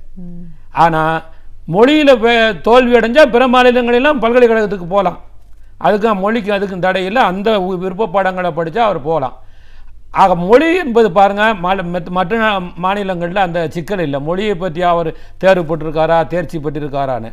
நம்ம மொழியை விட மிக மிக நம்ம சிந்திக்க வேண்டிய ஒன்றே ஒன்று என்னென்னா மொழி வழி கற்றல். அதுதான் இப்போ உள்ள சிக்கல். மொழியை எல்லா சில மாநிலங்களில் என்ன பண்ணுறாங்க, தாய்மொழிக்கு முக்கியத்துவம் கொடுக்குறாங்க. பிற மாநிலத்தில் வந்து தாய்மொழியை படிக்க வேண்டும் அந்த மாநிலம் தாய்மொழியை படிக்க வேண்டும் கட்டாயப்படுத்துகிறாங்க. அது தமிழ்நாட்டில் இல்லை. அது நம்ம பெருமைப்படணும். ஆனால் பல பேர் என்ன சொல்கிறாங்க, அப்படி நம்ம அதற்கான சலுகையை காட்டுவதனால தான் அவங்க தமிழே படிக்காமல் தமிழ் தாய்மொழியாக கொண்டவர் கூட பிரெஞ்சு சமஸ்கிருதம் போன்ற பிற மொழிகளை கற்று தமிழை பின்தள்ளுறாங்கங்கிறது ஒரு வாதம் உண்டு. ஆனால் 10ஆம் வகுப்பு வரையில் முன்னால் வந்து சமச்சீர் கல்வி வருவதற்கு முன்னால் வந்து அவர்களும் இந்த மெட்ரிகுலேஷன் நிறைநிலை பள்ளியில் அந்த மாதிரி திட்டம் இருந்தது. விருப்பப்பட்ட மொழியை படிக்கலாம் தமிழை விட்டுட்டு கூட அப்படின்னு. ஆனால் சமச்சீர் கல்வி வந்த மாதிரி அந்த நிலை மாறி இருக்கிறது. கட்டாயமாக 10ஆம் வகுப்பு வரையில் அவர்கள் தமிழை படிக்க வேண்டிய நிலை இருக்கிறது. இப்பயும் அது மாற்றம் பெற்று பள்ளி 10ஆம் வகுப்பு வரையில் நிச்சயமாக மொழியை படிக்கணும். அந்த மொழியை படிப்பதை விட மொழி வழியாக படிப்பதை ரொம்ப யாருமே சிந்திக்கிறது இல்லை. கண்டிப்பாக சார், அதுதான் கேட்கணும்னு நினச்சேன். தாய்மொழி வழி கல்வி வந்து ரொம்ப அவசியம் அப்படின்னு வலியுறுத்தி சொல்கிறோம். நம்ம அதில் தான் ஒரு புரிதல் இருக்கும். அது வழியாக தான் நம்ம மற்ற பாடங்களை புரிஞ்சுக்கணும். அப்படி படித்தா மட்டும்தான் நம்மளுக்கு வந்து ஒரு முழுமையான ஒரு புரிதல் கிடைக்கும் மற்ற பாடங்களையும்னு சொல்கிறத நம்ம கேட்குறோம். ஒரு காலகட்டம் 20-25 ஆண்டுகளுக்கு முன்னாடிலாம் பார்த்தீங்கன்னா படித்தது எல்லாமே நம்ம தாய்மொழி கல்வி வழியை தான் நம்ம படிச்சுட்டு இருக்கோம். அதுக்கப்புறம் தான் நம்ம வந்து ஆங்கில வழி கல்வியெல்லாம் வந்துச்சு அப்படின்னு சொல்லலாம். தாய்மொழி வழி கல்வி அப்படிங்கிறதோட முக்கியத்துவம் பற்றி சொல்லுங்கள். பொதுவாக வந்து என்னன்னு கேட்டிங்கன்னா, இப்போ ஆங்கில வழி படிக்கிறாங்க. நம்ம இப்போ என்னுடைய அனுபவத்தில் இப்போ இந்த ஒரு ஆண்டு எழுதுகிறாங்கன்னு வச்சுக்கோங்க. 12ஆம் வகுப்பு 10ஆம் வகுப்பு 12ஆம் வகுப்பு எழுதுனா 9 லட்சம் பேர் எழுதுகிறாங்க. அதில் படிக்கிறவங்க எத்தனை பேர் ஆங்கில வழினா 2.5 லட்சம் பேர். 2 லட்சம் பேர் கூட இல்லை. அதை உணர்ந்துக்கணும். ஆனால் பெரும்பாலும் என்ன நினைக்கிறாங்க, ஆங்கில வழியில் படித்தாத்தேன் நமக்கு என்ன செய்யும், உயர்கல்விக்கு எளிமை என்று நினைத்து கொண்டு ஏமாறுகிறார்கள். அதற்கு அடிப்படை காரணம், ஒரு நிறைநிலை பள்ளியில் 100 மாணவர்கள் சேருகிறார் என்று வைத்துக்கொள்வோம். அந்த 100 மாணவர்களில் 3 பேர் 4 பேர் தவிர மற்ற 97 பேரும் எதுக்கும் தகுதி இல்லாதவர்களாக மாறக்கூடிய சூழ்நிலை ஏற்படுகிறது. அவன் விருப்பப்பட்டு, நான் ஒரு இப்போ மேல்நிலைப் பள்ளியில் இருக்கிற ஒரு மாணவன் எனக்கு தெரிந்து மாவட்டம் விட்டு மாவட்டம் போய் அந்த 2 வகுப்பும் மட்டும் தனியாக பல லட்சக்கணக்கான ரூபா செலவழித்து படிச்சுட்டு வராங்க. அதை படிச்சுட்டு வர நீங்கள் அந்த விளம்பர பலகையை பார்த்தோம்னா ரேங்க் ஹோல்டர்ஸ்ன்னு போடுவாங்க. ரேங்க் ஹோல்டர்ஸ்ன்னு போட்டால் முதல் ரேங்க்குன்னு போடுறது கூட அவங்ககிட்ட இருக்காது, 2, 3ன்னு வருவாங்க. அதற்கு பிறகு நீங்கள் பட்டியலிட்டு பார்த்தீங்கன்னா 480 இருந்து அப்படின்னு போடுவாங்க. 500 வரையில் 100 பேர்னு போட்டு காட்டுவாங்க. இந்த 480 100 பேர் இங்கே இருந்தாலும் அதே மதிப்பெண் தான் எடுத்திருப்பான், அங்கே போனாலும் அதே மதிப்பெண் தான் எடுத்திருப்பான். இப்போ உதாரணமாக என்னுடைய மகளை எடுத்துக்கணும். அவள் வந்து நாங்கள் திருவொற்றியூர் வெள்ளையஞ்செட்டியார் மேல்நிலைப் பள்ளியில் படித்தாள். அவர் இப்பொழுது பல் மருத்துவராக இருக்கிறார். அப்பொழுது நம்முடைய தேர்வும் இருந்தது, நமக்கு இங்கே தமிழக அரசிலே தேர்வும் இருந்தது. அவட்டுக்கு நான் கேட்டேன், ஏன் நீ வந்து மருத்துவருக்கான தகுதிக்கு வர முடியல என்று கேட்கும்போது, அந்த மருத்துவ தேர்வுக்கூடிய வினாக்கள் இருக்குது பாருங்கள், அது சில பேர் 50க்கு 50 வாங்கியிருப்பாங்க. ஏன் உன்னால் 43 தான் வாங்கினா ஏன் உன்னால் வாங்க முடியல நான் கேள்வி கேட்டேன். அதெல்லாம்ப்பா குருட்டு வாக்கில் போடுறதுல கிடைக்கிறதாம்ப்பா. இது ஏன் இது பீனு வந்து முதல் 40-45 மதிப்பெண் வரையில் எல்லாரும் சரியாக போட்டுருவோம். மிச்சம் 5 அவர்கள் அதிர்ஷ்டவசமாக போடக்கூடியது வந்தது 50க்கு 50 வாங்க முடியும் இல்லையே. எவராலையும் அந்த வினாக்களை முழுமையாக புரிந்து கொண்டு 50க்கு 50 வாங்க முடியாது என்பது அவருடைய வாதம். அது உண்மையாக பின்னால் பல பேருக்கு நன்றாக இங்கே தேர்வில் 100க்கு 99 200க்கு 200 எடுத்தவர்கள் கூட தேர்வில் மதிப்பெண் குறைவினால இப்போ என்ன நிகழ்ச்சி வருது, அந்த பல் மருத்துவம் தான் கிடைச்சது, அவங்களுக்கு பொது மருத்துவம் கிடைக்கல. இன்றைய நீட் தேர்வும் அதுவை போன்றது தான் என்று நம்ம உணர வேண்டும். நான் அவர்களை சொல்வார், நம்ம கிராமத்தில் சொல்லுவோம், நாங்கள் ஆசிரியர் சொல்லுவார், டே உனக்கு ஒன்றும் தெரியலைன்னா இந்த வினாக்கள் தெரியலைன்னா அந்த சாய்ஸ் கொஸ்டினில் அப்படி அள்ளி போடுறா, ஏன்னு ஒரு 4 போடு, பியில் ஒரு 4 போடு அப்படின்னு சொல்லித்தான் இப்போ நீட் தேர்வு வெற்றி பெற முடியும். வேறு எந்த முயற்சியாலும் தனித்திறமையாலும் அவர்கள் வெற்றி பெற முடியும். அவருக்கு அதிர்ஷ்டம் இருந்தால் அந்த தேர்வில் அவர்கள் நிறைய மதிப்பெண் போடுவார்கள். ஆனால் புரிந்து கொள்ளக்கூடிய இந்த 480 மதிப்பெண் என்று சொல்கிறோம் இல்லையா, அவர்கள் எல்லாருமே 490 மதிப்பெண்ணுக்கு தகுதி உடையவர்கள். அவர் இடம் மாறி போனதால் நான் மதிப்பெண்கள் குறைந்து தான் விளங்குகிறார்கள், சிறந்து விளங்குவதற்கான வாய்ப்புகளே இல்லை. ஒன்று, அப்போ தாய்மொழி கல்விக்கும் தாய்மொழி வழியே கற்காத ஆங்கில வழி கற்கின்றவர்களுக்கும் ரொம்ப வேறுபாடு இருக்குது. என்னுடைய அனுபவத்தை பார்த்த பொழுது, நான் வெள்ளையஞ்செட்டியார் மேல்நிலையை படிக்கும்போது தமிழ் வழியும் இருந்தது, ஆங்கில வழியிலும் இருந்தது. என்னிடம் படித்த முத்துலட்சுமி என்ற ஒரு பெண்ணை வந்து நான் நன்றாக படிப்பாள், உன்னுடைய பெயர் முத்துலட்சுமி என்று பெயர்ப்பா, நீ டாக்டர் முத்துலட்சுமி மாதிரி வரணும் அப்படின்னு நான் சொன்னேன். அந்த பெண் என்ன பண்ணால் 11வது வகுப்பு வரைக்கும் 10ஆம் வகுப்பு வரைக்கும் தமிழ் வழியை படிச்சுட்டு 11ஆம் வகுப்பு போய் ஆங்கில வழியில் எடுத்துருச்சு. அப்போ நான் இடையில கூப்பிட்டு, நீ 11வது வகுப்பு ஆங்கில வழியில் சேராத, நீ 10ஆம் வகுப்புலேயே தமிழ் வழியிலே படிய, தமிழ் வழியிலே 11, 12 நிச்சயமாக உனக்கு நிறைந்த மதிப்பெண் கிடைக்கும் என்று அவளை வலியுறுத்தினேன். அதே போல் அவர் நிறைந்த மதிப்பெண் பெற்று வேலூர் CMS மருத்துவக் கல்லூரியில் இடம் கற்று பயிற்சியிலே சேர்ந்தோன்னு எனக்கு ஒரு கடிதம் எழுதி அனுப்பியிருக்கார். அந்த கடிதம் கூட நான் கையிலே வச்சிருக்கிறேன். என்ன இருக்குன்னு, ஐயா நீங்கள் என்னை தமிழ் வழியிலே மாற்றி எனக்கு நல்லாசி வழங்கியதனால்தான் இன்று நான் மருத்துவராக இருக்கிறேன் என்று எனக்கு கைப்பட எழுதி கடிதம் அனுப்பியிருக்கிறார். அப்போ நீங்கள் இதிலிருந்து தெரிந்து கொள்ள வேண்டும், மொழி வழி கல்வி என்பது ஒருவரை மருத்துவராக்குவதோ பொறியியல் வல்லுநராக்குவதோ இல்லை. அவர்களுடைய தனித்திறமையின் வாயிலாக, அவர்களுடைய தனி ஆற்றலின் காரணமாகத்தான் மாணவர்கள் வந்து தேர்வில் வெற்றி பெற்றிருக்கிறார்கள். அதே ஆங்கில வழி கற்ற மாணவனையும் தமிழ் வழியிலே கற்பிக்க வைத்திருந்தால் அந்த மதிப்பெண் தான் பெற்றிருப்பார். அதில் எந்த மாற்றமும் இல்லை. அதற்கு அடிப்படை காரணம் மனப்பாடமாகத்தான் இப்பொழுது கற்றுக்கொள்கிறார், புரிந்து படிக்கின்ற வழி இல்லை. எல்லோரும் சொல்கின்ற ஒரே ஒரு கருத்து என்னன்னா, அவர் அங்கே போய் ஆங்கிலம் வழியாக படிக்க வேண்டியிருப்பனால் அவர்கள் இடர்படுவார்கள் என்று சொல்லக்கூடிய பொது கருத்து மிக மிக தவறானது. ஒரு உதாரணமாக நான் படித்த ஒரு செய்தி, நம்முடைய விண்வெளி அறிஞர் ராகேஷ் சர்மா அவர்கள் ரஷ்ய நாட்டின் வழியாக விண்வெளியிலே சென்றார். ஆனால் அவர் என்ன செய்தார், அவருக்கு ஆங்கிலம் தெரியும், ஆனால் அடுத்து என்ன தெரியும், ஹிந்தி தெரியும், ஆனால் ரஷ்ய மொழி தெரியாது. அதற்காக 6 மாதங்கள் அவர் என்ன செய்தார், ரஷ்ய மொழியை கற்றுக்கொண்டார். ரஷ்ய மொழியை கற்றுக்கொண்ட வழியினாலே அவர் விண்வெளிக்கு அவர் இந்த அறிஞர் விட போனார். இதில் எங்கே மொழி தடை இருக்கிறது? ஆங்கில வழி படித்ததுனாலே அவர் வெளியே போனார். ரஷ்ய மொழியை படித்ததுனால தான் விண்வெளிக்கு அவர் போக முடிய வாய்ப்பு இருந்ததை நாம் போன முடியும். ஆனால் ரஷ்ய மொழியை படிப்பது கஷ்டமே என்று சொல்லலாம். ரஷ்ய மொழியை படிப்பது என்பதோ பிற மொழிகளை கற்பது என்பதோ மிக மிக எளிமையானது. ஒருவன் 12ஆம் வகுப்பு வரையிலே தாய்மொழி வழியே கல்வியை கற்ற பின் எந்த மொழியையும், நல்லா நான் வச்சுக்கணும், எந்த மொழியும் 6 மாதத்துக்குள் முழுமையாக கற்றுவிடலாம். அதற்கு ஒரு உதாரணம் என்னென்னா, இப்போ இவர்கள் 10ஆம் வகுப்புலே தமிழ் வழியிலேயே படித்து விட்டு அடுத்த நிலையில் என்ன செய்கிறார், தமிழை விட்டுவிட்டு எதுக்கு போகிறாரு, பிரெஞ்சு படிக்கிறாரு, சமஸ்கிருதம் படிக்கிறாரு, அல்லது ஜப்பான் படிக்கிறார். அந்த மொழி அவரால் எப்படி தேர்ச்சி பெற முடியுது? தேர்ச்சி பெற முடிவது மட்டுமல்ல, அங்கே இருக்கின்ற மிகச்சிறிய பொருள் தமிழிலே தமிழாசிரியர்கள் 100க்கு 100 போடுவதில்லை என்ற எங்களை குறை சொல்லிவிட்டு அவர்கள் 100க்கு 100 போட்டு விடுகிறார்கள் மொழி பாடத்தில்.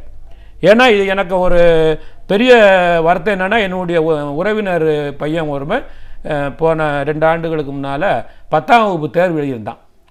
அவன் மதிப்பெண் வாங்கும்போது எவ்வளோ 494 வாங்கியிருந்தான். நான் கூட அவனை ஞான சம்பந்தர் மாதிரி தோளில் தூக்கிட்டு போகணுண்டா அப்படின்னு நான் சொன்னேன். ஏன் இதை சொல்கிறேன்னார், அவன் மதிப்பெண் வாங்கியது தமிழிலே 96, 97, ஆங்கிலத்திலே 97, கணிதத்திலே 100, அதே அறிவியலே 100, சமூக அறிவியல் 100 என்று இந்த மதிப்பெண்ணை வந்து அச்சடித்தது போன்ற எந்த மாற்றமும் இல்லாமல் கடைசிக்கு அவன் மாநிலத்திலே 4வது இடம் தான் வந்தான். அது ஆங்கில. அப்போ எது உங்களை இப்போ வந்து தேர்ச்சி குறைய வைத்தது? எது? மொழி பாடம். அப்போ நாம் தமிழாசிரியர் 100க்கு 100, ஆங்கில 100 மட்டும் 500க்கு 500 வாங்கிடுவோம். நாங்கள் தமிழாசிரியர்கள் போடுவதில்லை, எல்லாம் போடத்தான் செய்கிறோம். அது போடாமல் இருக்கக்கூடிய சில குறைகளை நாங்கள் நிவர்த்தி செய்ய வேண்டியிருக்கு. அது அவனுக்கு அந்த அதிர்ஷ்டம் இல்லை என்று தான் சொல்ல முடியும். உடைய மொழி என்பது இன்னும் சொல்லப்போனால் ஆங்கில வழி கற்ற 290 மார்க் பெரிய நிறுவனத்தில் படித்த ஒரு எங்கள் எதிர் வீட்டு உடைய தாத்தாவுடைய பேரன், அவன் 290 மார்க் தான் எடுத்திருந்தான் 500க்கு. அவர் இப்போ என்ன படிக்கிறதுன்னு அவர் ரொம்ப குழம்பி வேணும். என்னோட வருத்தத்தோடு, நீங்கள் ஐயா நீங்கள் ஆசிரியராக எனக்கு கொஞ்சம் அறிவுரை சொல்லுங்கன்னார். நான் ஒரு திட்டம் கொடுத்தேன். அவன் வந்து பாலிடெக்னிக்கில் அவனை சேர்த்துருங்க. பாலிடெக்னிக்லிங்க நீங்கள் அவனை இதில் +2ல் சேர்த்தீங்கன்னா 298 விகிதாச்சாரம் வரும்போது 60 மதிப்பெண்ணுக்கும் குறைவாக இருக்கிறான். அவன் அங்கேயும் போய் 60 மதிப்பெண்ணா 800 மதிப்பெண்ணுக்கு மேலே வாங்க மாட்டான். ஆங்கில வழி படித்ததுனால நீங்கள் செஞ்ச பெரிய கொடுமை அது. அதனால் 800 மதிப்பெண்ணா பொறியியல் கல்லூரிக்கு அவனால் போக முடியாது, அச்சப்படுவான். அங்கே போனீங்கன்னா இங்கே இருக்கிற பாடம் நம்ம அறிவியல் என்ற ஒரே பாடத்தை படிக்கிறோம். ஆனால் மேல்நிலைப்பள்ளி என்ன செய்கிறோம்? பாடமுறையை மாத்திரம் என்ன பண்ணிக்கிறோம்? வேதியியல், பிசிக்ஸ், கெமிஸ்ட்ரி, பயாலஜி, 3ஆக பிரித்து படிக்கிறோம். ஆகையினால் இங்கே இந்த அரித்மெட்டிக் என்று சொல்லக்கூடிய இந்த கணிதம் அங்கே போய் அவனுக்கு பயன்படாது, தோல்வி அடைஞ்சிருவான். தயவு செய்து அவனை என்ன செய்யாதீங்க, நீங்கள் மேல்நிலை பள்ளிக்கூடம் பாலிடெக்னிக்கில் சேருங்க என்று சொன்னேன். அவர் பாலிடெக்னிக் சேர்த்தார். அவன் 3 ஆண்டுகளை முடித்தான். அப்புறம் 2ஆம் ஆண்டில் போய் பொறியியல் கல்லூரியில் சேர்ந்தான். இப்போ அவன் தரமாக வந்துட்டான். இந்த தரம் வந்ததுக்கான ஆங்கில மொழி இல்லை, ஆங்கிலம் படித்ததுனால வந்த கேடு அது. அதனால் அவனுக்கு 1 ஆண்டு வரை வீணாக தான் போனது. இதை நம்ம பொதுமக்கள் உணர வேண்டும். உங்களோட பயணம் அப்படின்னு பார்த்தோன்னா மேல்நிலை பள்ளியில் இருந்திருக்கு 12 ஆண்டுகள், அப்புறம் 18 ஆண்டுகள்னு இந்த பணியில் இருக்கீங்க. இன்னைக்கு வந்து சரியான முறையில் தமிழ் சொல்லிக் கொடுக்கறதுக்கு ஆசிரியர்கள் இல்லையோ அப்படின்ற ஒரு அச்சமும் இருக்கு. ஒரு மொழி ஆசிரியர் மொழியை வந்து கற்பிக்கும் முறை பற்றி சொல்லுங்க. அதில் வந்து ரொம்ப இடர்பாடுமா. ஏன்னா இன்றைக்கி வந்து நம்ம ஆசிரியர் பயிற்சின்னு இருக்கு இல்லையா, நமக்கு ஆசிரியர் பயிற்சியில் நம்ம கற்றுக்கொண்ட முறைக்கும் இப்படி தான் கற்பிக்கணும்னு வந்து அது யார் உருவாக்குனது? யார் இது? நம்ம நாட்டு கல்வி இல்லை. இந்த உளவியல், கல்வியியல் இதெல்லாம் மேலை நாட்டில் இருக்கக்கூடிய பயிற்சி முறைகளை நம்ம தமிழ் படுத்திக்கிருக்கோம். ஒரு தமிழ் வடிவத்துக்கு ஏற்ற கொஞ்சம் மாற்றியிருக்கோம். இப்போ நாங்கள் படிக்கும்போது வந்து 2 விதத்தை நம்ம புரிஞ்சு கொள்ளலை. ஒன்று, முதல்ல அடிப்படை கல்வி. அடிப்படை கல்வின்னு சொன்னால் இப்போ நம்ம பிஏன்னு வச்சுக்கோங்க, பிஏ தமிழ், பிஎஸ்சி மேத்ஸ் அப்படின்னு இருந்தால் அதுக்கு பிறகு என்ன படிக்கிறோம்? அந்த கணிதத்தை சொல்லிக் கொடுப்பதற்காக பிஎட்டை படிக்கிறோம். பிஏ தமிழுக்கு ஏற்ற வடிவத்துக்கு அவங்களுக்கு பயிற்சி கொடுக்குறாங்க, அவங்க ஓராண்டு படிக்கணும். நாங்கள் அப்படி இல்லை. ஆனால் பிஏ தமிழில் அவங்க படித்த அளவு என்ன அப்படின்னா 3 தாள். பிஏ தமிழ் என்ன படிக்கிறாங்க? முதலாண்டு 1 தாள், 2ஆம் ஆண்டில் 2 தாள், அதுக்கு பிறகு வரலாறு படிக்கிறவங்க வரலாறு படிப்பாங்க, தமிழ் படிக்கிற மீத ஒரு 4 தாள் 5 தாள் படிக்கிறாங்க, அவ்வளோதான். அவங்களுக்குன்னு வைக்கக்கூடிய பாட அறிவுக்கும் பாடத்திட்டமும் மிக குறைவு.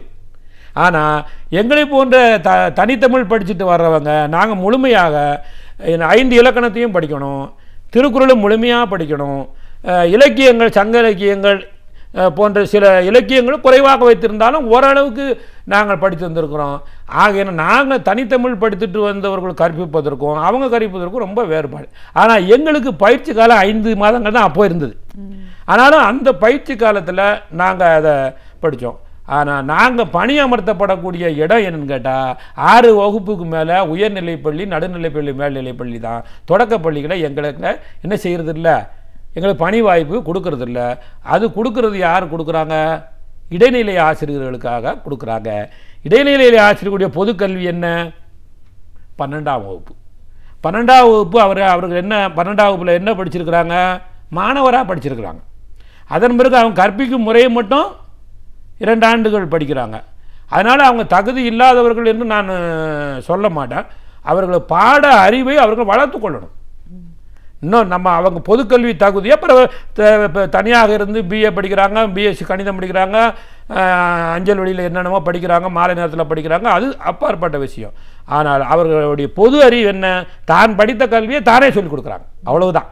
ஆனால் என்ன கூட நான் முதல்ல ஒரு கல்லூரியில் ஒரு பள்ளியில் நான் வந்து தனியார் பள்ளியில் மெட்ரிகுலேஷன் பள்ளியில் போய் வேலைக்கு சேரும்போது தமிழில் தொல்காப்பியத்தை பற்றி கேள்வி கேட்டாங்க. மற்ற கேள்வி கேட்டால் ஒரு சிலது சொன்னேன். சிலது நான் நேரடியாக தொழில் துணிக்கடையில் இருந்துட்டு வர்றோம்ப்பா, இப்போ எனக்கு தெரியாது, நான் படிச்சுக்கிட போகிறேன் அப்படின்னு சொல்லி சாதாரண வச்சுனோம்.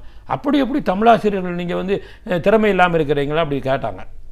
நான் சொன்னேன் அவர்கிட்ட, 1ஆவது வகுப்புக்கு கீழே எல்கேஜி பையனுக்கு சொல்லிக் கொடுக்க என்ன தமிழ் அறிவு வேண்டியிருக்குன்னு கேட்டேன். அதை விட வேடிக்கை, நான் சமீபத்தில் ஒரு பள்ளிக்கு போயிருந்தேன். அங்கே உள்ள பள்ளியில் பெரிய அதிசயம் உலகத்தில் இதெல்லாம் வியாபாரமாக நடக்கிறதுக்கு வாய்ப்பு என்னென்னா, ப்ரீகேஜி, எல்கேஜி, யூகேஜி, 1ஆவது வகுப்பு, 2ஆவது வகுப்பு ஒரு தனி பள்ளிக்கூடம், இதுக்கு மட்டும் ஒரு பள்ளிக்கூடம். அந்த பள்ளிக்கூடத்தை என்ன செய்கிறாங்க? மாணவர்களை கற்பிக்கல உருவாக்குறாங்க. அவங்கள திறமையானவர்களாக மாற்றம் வச்சுங்க. அவங்க படித்த தகுதி வாய்ந்தவர்கள் யாருன்னு கேட்டால் முழுமையாக தமிழ் படித்தவர்கள் இல்லை, பட்டம் பெற்றவர்கள் மட்டுமே இருக்கிறார்கள், பயிற்சி கிடையாது அவங்களுக்கு. சில பேர் அந்த கிண்டர் கார்டன் பயிற்சின்னு இருக்கிறவங்க மட்டும்தான் அந்த பயிற்சியில் இருக்கிறாங்க. அப்போ எப்படி அந்த மாணவன் உருவாக்கப்படுகிறான்? இது சமீபத்தில் என்னுடைய மகள் வந்து என்னுடைய பேரனை பார்த்துட்டு சொல்கிறா, அப்பா நாங்கள் படிக்கும்போதெல்லாம் ரொம்ப புரிஞ்சுக்கிட்டு படித்தோம், இப்போ அவன் ஏதாவது ஒன்று சொன்னோம்னா ஏன் கேலி பேசுகிறாங்கன்னு சொன்னோம்னா கேலின்னா என்னன்னு கேட்குறாங்க. அப்போ கேலி பேசுகிறாங்கிறத கூட அவனுக்கு தெரியல. கிராமத்தில் ஊருக்கு போனால் அந்த சாதாரண மக்கள் பேசக்கூடிய மொழி நட அவனுக்கு தெரியல. ஆங்கிலத்திலையும் முழுமையாக பேசுகிறது அவனுக்கு புரிஞ்சு கொள்ள முடியல.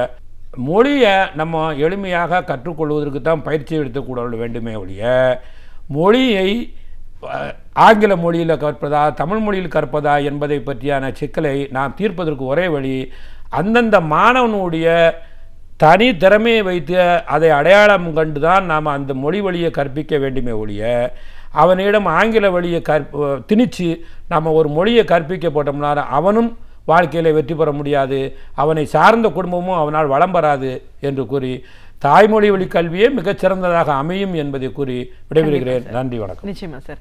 ஒரு தாய்மொழி கல்வியில் படிக்கும்போது தான் ஒரு புரிதல் இருக்குது. எந்த ஒரு விஷயத்தையுமே கூர்ந்து கவனிக்கிற ஒரு ஆற்றல் இருந்தால் மட்டும்தான் வெற்றியாளனா ஆக முடியுன்ற ஒரு கருத்தை சொல்லியிருக்கீங்க. மொழியோட முக்கியத்துவம் பற்றி பேசும்போது தமிழ் மொழிக்குன்னு உண்டான சிறப்புகள் என்னவா இருக்குது? இன்றைக்கி இருக்கிற காலகட்டத்தில் தாய்மொழி கல்வியை வந்து நம்ம ஏன் கண்டிப்பாக சொல்ல வேண்டிய அவசியத்தில் இருக்கும்? ஆசிரியர்கள் அப்படின்னு வரும்போது எவ்வளோ தூரம் ஒரு புரிதலோட ஒரு பொறுப்போட மாணவர்களுக்கு சொல்லிக் கொடுக்குற நிலையில் இருக்காங்கன்னு உங்களோட அனுபவங்கள் சார்ந்த பல விஷயங்களை எங்களோட நீங்கள் முழுமையாக பகிர்ந்ததுக்கு நன்றி. நன்றி நன்றி. பேராசிரியர் சுபவீர பாண்டியன் அவர்கள் நாம் அறிந்திருக்க வேண்டிய அரிய தகவல்களை அழகிய தமிழில் தொகுத்து ஒவ்வொரு நாளுமே இனிமையாக வழங்கி கொண்டிருக்கிறார். அந்த வகையில் இன்றைக்கு என்ன இனிமையான தகவல்களை நமக்காக கொண்டு வந்திருக்கிறார் என்பதை கவனிக்கலாம். நிகழ்ச்சியில் அடுத்த பகுதியாக வரவிருப்பது ஒன்றே சொல் நன்றே சொல்.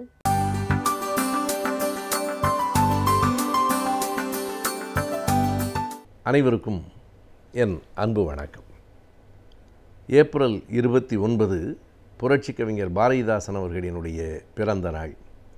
1891 ஏப்ரல் மாதம் 29ஆம் தேதி புதுவையிலே பிறந்த அவர் பிற்காலத்தில் திராவிட இயக்கத்தினுடைய மிகப்பெரிய கலை இலக்கிய சொத்தாக விளங்கியவர். 1930 வரையில் அவர் ஆன்மீக பக்தி சிந்தனை உள்ளவராக இருந்தார் என்றாலும் பாரதியாரோடு மிக நெருக்கமான தொடர்புடையவராக கவிதைகளில் நாட்டமுடையவராக இருந்தார் என்றாலும் 1930க்கு பிறகு தந்தை பெரியார் அவர்களின் உரையை கேட்டதற்கு பிறகு அவரிடத்திலே ஒரு பெரிய மாற்றம் நிகழ்ந்து அவர் முழுமையான பகுத்தறிவு கவிஞராக, சுயமரியாதை கவிஞராக, திராவிட கவிஞராக மாறி தன்னுடைய இறுதி நாள் 1964 ஏப்ரல் 21 வரையில் அதே நிலையில் வாழ்ந்து இறந்து போனவர். புரட்சி கவிஞரை பொறுத்தளவு நாம் ஒன்றை கவனமாக குறித்தாக வேண்டும். திராவிட இயக்கம் கலை இலக்கிய முயற்சிகளிலே பெரு வெற்றி பெற்று மக்களை தொட்டது என்பதை நாம் அறிவோம். அந்த கலை இலக்கிய துறையில் திராவிட இயக்கம் பெற்ற வெற்றிக்கு அடிப்படையாக இருந்தவர் புரட்சி கவிஞர் பாரதிதாசன் தான். அதுதான் அவருக்கு இருக்கிற மிக முக்கியமான பாத்திரம். அவர் பாரதியினுடைய எளிமையான கவிதை நடையை பின்பற்றினார் என்றாலும், பாரதிதாசனினுடைய கவிதை வடிவம் பாரதியை சார்ந்திருந்ததென்றாலும், கவிதையின் உள்ளடக்கம் சுயமரியாதை இயக்கத்தை, தந்தை பெரியாரின் கருத்துக்களை சார்ந்திருந்தது. திராவிட இயக்கத்திற்கு, சுயமரியாதை இயக்கத்திற்கு கிடைத்த மிகப்பெரிய கலை இலக்கிய சொத்து என்று பாரதிதாசன் அவர்களை குறிப்பிட வேண்டும். இப்படி சொல்லுவது அவரை வெறுமனே பாராட்டுவதற்காக இல்லை, அதற்கான அடிப்படை சான்றுகள் இருக்கின்றன. திராவிட இயக்கத்தை சார்ந்த தலைவர்கள், எழுத்தாளர்கள், கலைஞர்கள், கவிஞர்கள் கலை இலக்கியத்துறைக்கு வருவதற்கு முன்னோடியாக இருந்தவர் புரட்சி கவிஞர் பாரதிதாசன் தான். முதலாக அவர் எழுதிய இரணியன் அல்லது இணையற்ற வீரன் என்கிற அந்த நாடகம்தான் தமிழகம் முழுவதும் ஒரு கலைத்துறையின் வாயிலாக திராவிட இயக்கத்தை மக்களிடம் கொண்டு சென்றது. கலைதான் மிக எளிதாக, மிக எளிமையான மக்களிடமும் கொண்டு போய் கருத்துக்களை சேர்க்கும். 1000 மேடைகளில் பேசுவதை விட ஒரே ஒரு திரைப்படம் பல சாதனைகளை செய்துவிட முடியும் என்பதை நாம் அறிவோம். எனவே அப்படி கலைத்துறைக்குள் நுழைந்த முதல் மனிதராக நாம் புரட்சி கவிஞரை பார்க்கிறோம். அதற்கு முன்னால் திராவிட இயக்கம் சார்ந்த நாடகங்களோ திரைப்படங்களோ இல்லையா என்று கேட்டால் ஓரிரு நாடகங்கள் இருந்திருக்கின்றன.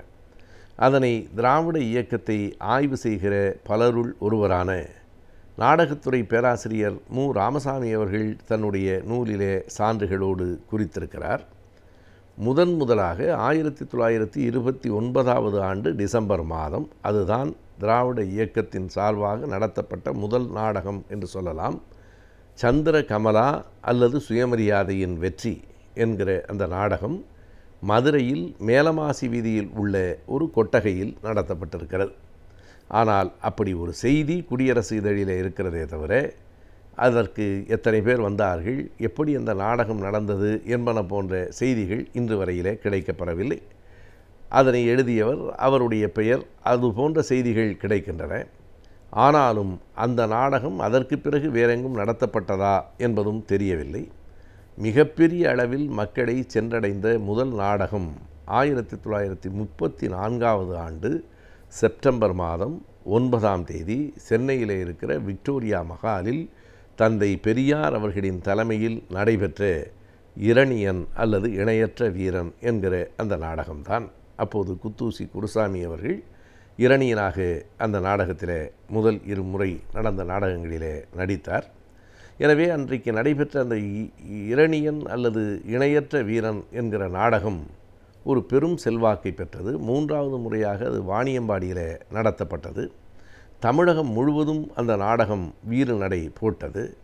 முதல் முறையாக அந்த நாடகம் அரங்கேறிய போது தலைமையேற்று பேசிய ஐயா பெரியார் அவர்கள் சொல்கிறார், வைதீக சிந்தனைகளை உடைத்து அதே பழைய புராண இதிகாசங்களிலிருந்து கதையை எடுத்து, ஆனால் அந்த கதையினுடைய உட்பொருளை மாற்றி சொன்ன மிக திறன் வாய்ந்தவராக பாரதிதாசன் இருக்கிறார். அப்போதெல்லாம் அவரை புதுவை பாரதிதாசன் என்றுதான் அழைத்திருக்கிறார்கள். அப்படி புதுவை பாரதிதாசன் நமக்கு கிடைத்திருக்கிறார் என்று பெரியார் பேசியிருக்கிறார். இது 34. அதற்கு பிறகு அந்த நாடகம்தான் 1948 முதலாக தமிழகத்தில் வெள்ளைக்காரர்களால் தடை செய்யப்பட்ட நாடகமும் அதுதான். எனவே அப்படி புகழ்பெற்ற ஒரு நாடகத்தை, கலை இலக்கிய நுழைவை திராவிட இயக்கத்திற்கு கொண்டு வந்தவர் புரட்சி கவிஞர் பாரதிதாசன். நாடகத்திலே மட்டுமல்ல, கவிதையிலும் திரைப்படத்திலும் கூட முதல் நுழைவை நாம் புரட்சி கவிஞரிடத்திலே தான் பார்க்கிறோம். 1937 ஆண்டு புரட்சி கவிஞரினுடைய முதல் கவிதை தொகுதி வெளிவருகிறது.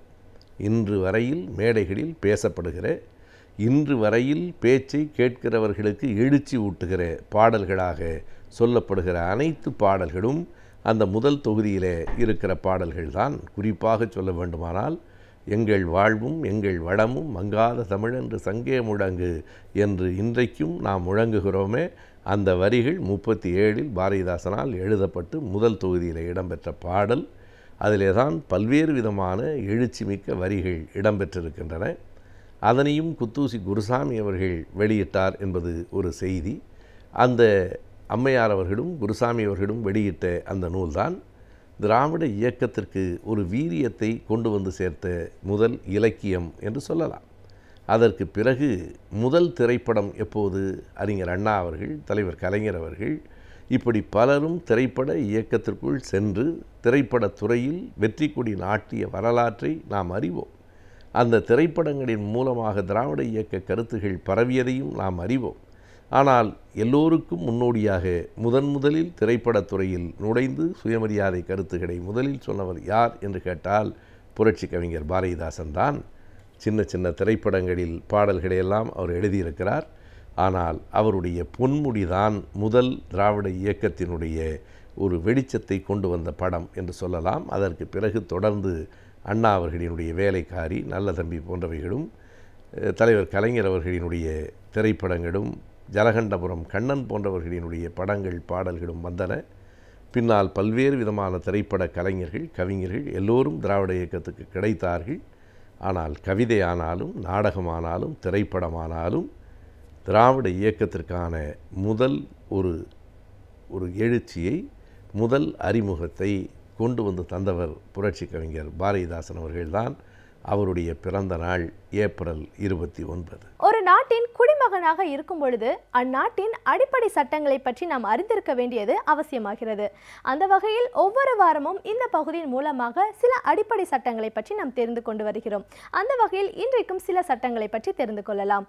நிகழ்ச்சியில் அடுத்த பகுதியாக வரவிருப்பது ஆலோசனை நேரத்தில் சட்டம் பகுதி.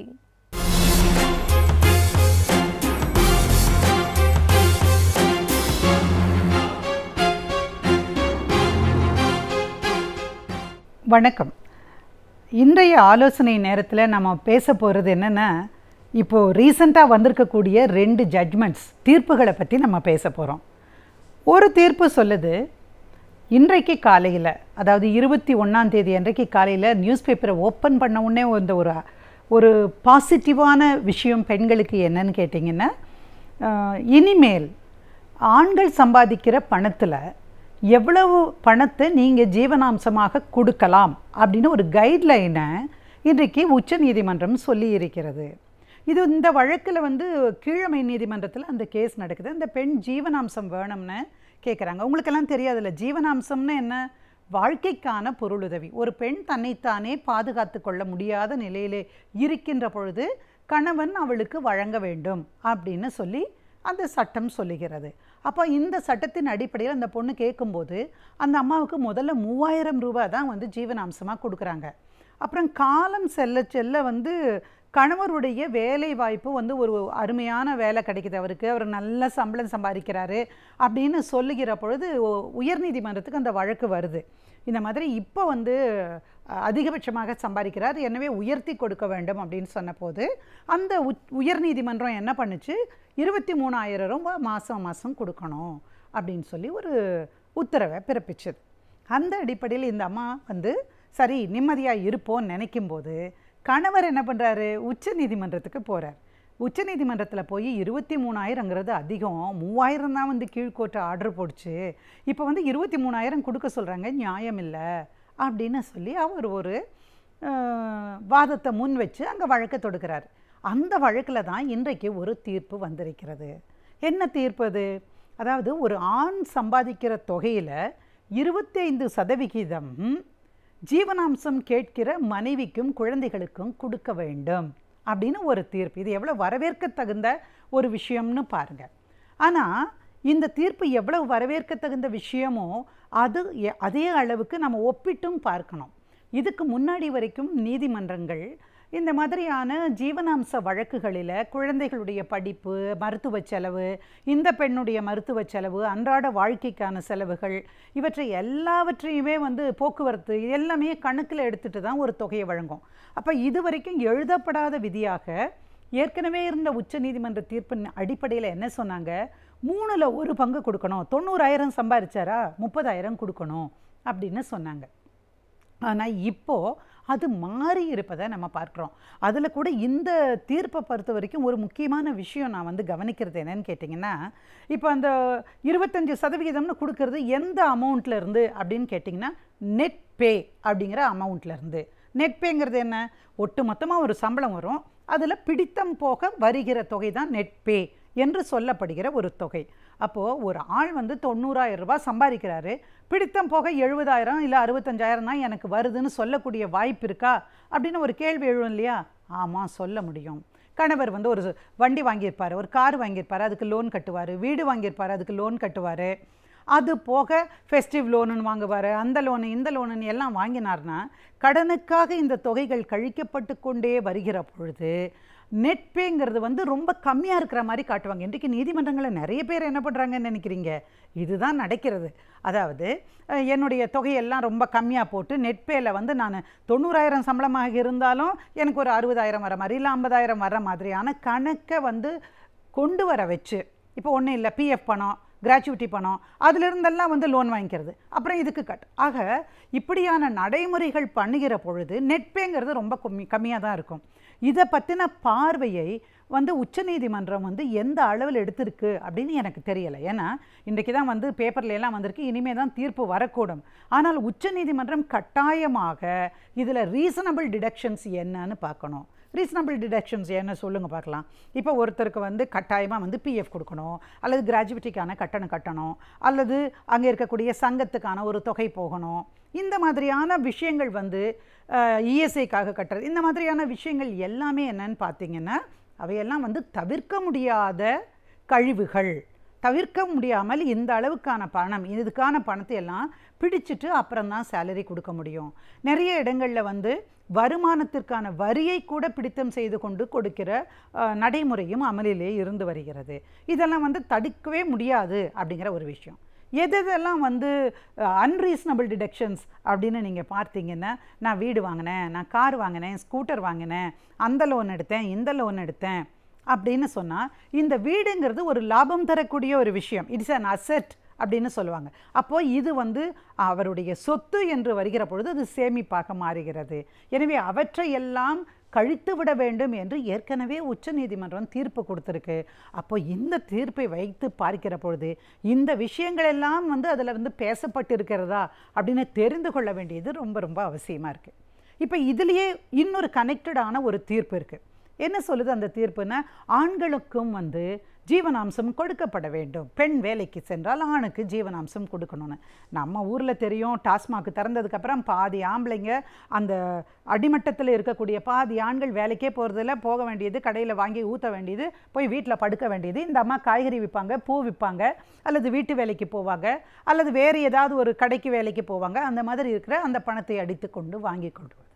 அப்போ இந்த தீர்ப்பு ஆண்களுக்கு கிடைக்கும் என்று சொன்னால் அதுக்கு ஒரு சட்டம் இருக்கா அப்படின்னு சொல்லி இன்றைக்கி நம்ம ஒரு அம்மா கேட்டாங்க. என்ன விஷயம்னு கேட்டிங்கன்னா, குற்றவியல் நடைமுறை சட்டத்தில் ஒரு பிரிவு இருக்குது, 125 அப்படிங்கிற பிரிவு.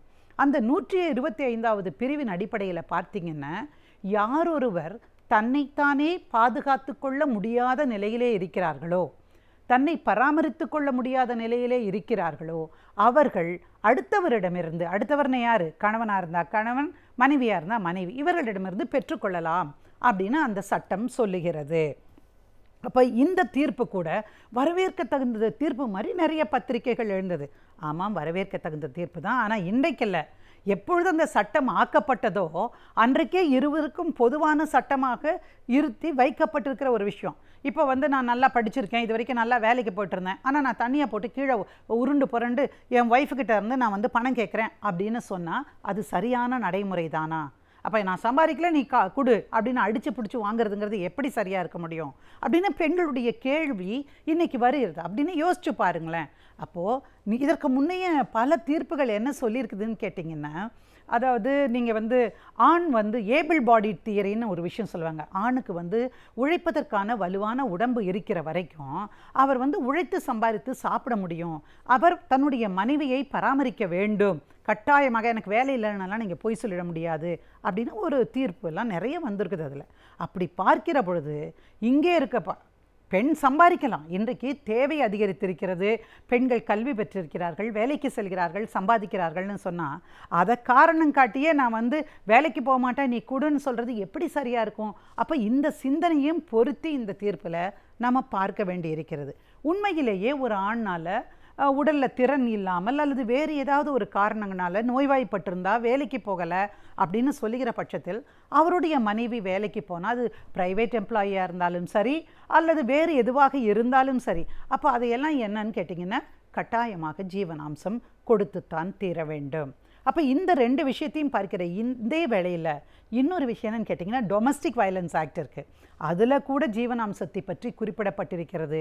மானிட்டரி கெயின்ஸ், அதாவது பண ரீதியான அவர்களுக்கு உதவி செய்ய வேண்டும், காம்பன்சேஷன் நஷ்ட ஈடு கொடுக்கணும், மெயின்டெனன்ஸ் கொடுக்கணும், அப்படி எல்லாமே கேட்பதற்காக வழி இருக்கிறது. அதாவது பர்சனல் சட்டம் என்று சொல்லக்கூடிய தனிச்சட்டங்களிலும் வந்து ஜீவனாம்சம் கேட்கலாம், அதே போல் குற்றவியல் நடைமுறை சட்டத்திலையும் கேட்கலாம், அப்புறம் டொமஸ்டிக் வயலன்ஸ் ஆக்ட்லையும் கேட்கலாம். அப்படி பெண்களுக்கு நிறைய இடங்களிலே இதற்கான வசதி வாய்ப்புகள் இருக்குது. அப்போது இந்த மாதிரி வசதி வாய்ப்புகளை பயன்படுத்தி நம்ம வழக்குகளை தொடுக்கிற பொழுது இன்னொரு முக்கியமான விஷயத்தையும் பார்க்கணும். சரி, நான் ஜீவனாம்சம் கொடுக்குறேன் உனக்கு, சரி உனக்கு என்ன வேணும், 5000 தானே நீ வச்சுக்கோ, நீயும் குழந்தைகளை இந்த பார்த்துக்கணும் அப்படின்னு சொல்லிடுறாரு ஒரு ஆண்மகன். அப்போ எல்லாருமே நினைப்பாங்க பரவாயில்ல பணம் கொடுக்குறாருல்ல ஜீவனாம்சம் தானே அப்படின்னு. ஆனால் அந்த ஆணுடைய வருமானம் என்னன்னு பார்க்கணும். அவர் வந்து ஒரு 50,000 சம்பாரிச்சுட்டு 5,000 ரூபாயை தான் தன்னுடைய மனைவிக்கும் பிள்ளைக்கும் கொடுப்பாங்கன்னா அது ஒத்துக்கொள்ள முடியாதது. அதனால் என்ன சொல்லுது தீர்ப்புகள், பல தீர்ப்புகள், ஆண் எந்த வசதி வாய்ப்புகளோடு இருக்கிறாரா, கார் வச்சுருக்கிறாரா, சொந்தமாக வீடு இருக்கா, 4 பெட்ரூமா 3 பெட்ரூமா, இல்லை எல்லா வசதிகளும் இருக்கிறதா என்று நினைத்து அதற்கு ஏற்ற மாதிரி தான் அவருடைய வாழ்க்கை துணையான அந்த பெண்ணுக்கும் அந்த குழந்தைகளுக்கும் ஜீவனாம்சம் கொடுக்கணும். ஆக இதையும் நம்ம கவனத்தில் கொள்ள வேண்டியிருக்கிறது. டொமஸ்டிக் வயலன்ஸ் ஆக்டில் ஒரு படி மேலேயே போய் ஒரு வீடு வாடகைக்கு எடுத்துக்கூட அதுக்கு ஸ்க்ரீன் டச் போடுங்கிற அளவுக்கு அவளுக்கு பிடித்தமானது செய்யுன்னு சொல்கிற மாதிரி இருக்குது. ஆனால் இந்த விஷயங்களை பயன்படுத்தி கொள்ள பெண்கள் வந்து முன்வர வேணும். வாழ்க்கை பொருளுதவி என்பது உங்களுடைய அடிப்படை உரிமை, பிச்சை அல்ல. எனவே அதை பெறுவதற்காக, உங்கள் உரிமையை நிலைநாட்டுவதற்காக நீங்கள் நீதிமன்றங்களில் ஃபேமிலி கோர்ட்ஸ் இருக்கிற இடம்னா ஃபேமிலி கோர்ட்ஸுக்கு வரலாம், இல்லை உரிமையியல் நீதிமன்றம்னா அங்கேயும் போடலாம், கிரிமினல் கோர்ட்டிலையும் போடலாம் என்று நீங்கள் தெரிஞ்சு கொள்ள வேணும் அப்படின்னு நான் உங்களை கேட்டுக்கிறேன். நம் மனம் சீராக இருந்தால்தான் நம்முடைய எண்ணங்களும் செயல்பாடுகளும் சிறப்பாக அமையும். நம் மனதை சீராக வைத்துக் கொள்வதற்கான தகவல்களை நம்மிடையே பகிர்ந்து கொள்ள வந்திருக்கிறார் டாக்டர் பதுர் மொய்தீன் அவர்கள். நிகழ்ச்சியில் நிறைவு பகுதியாக வரவிருப்பது மனமே மனமே.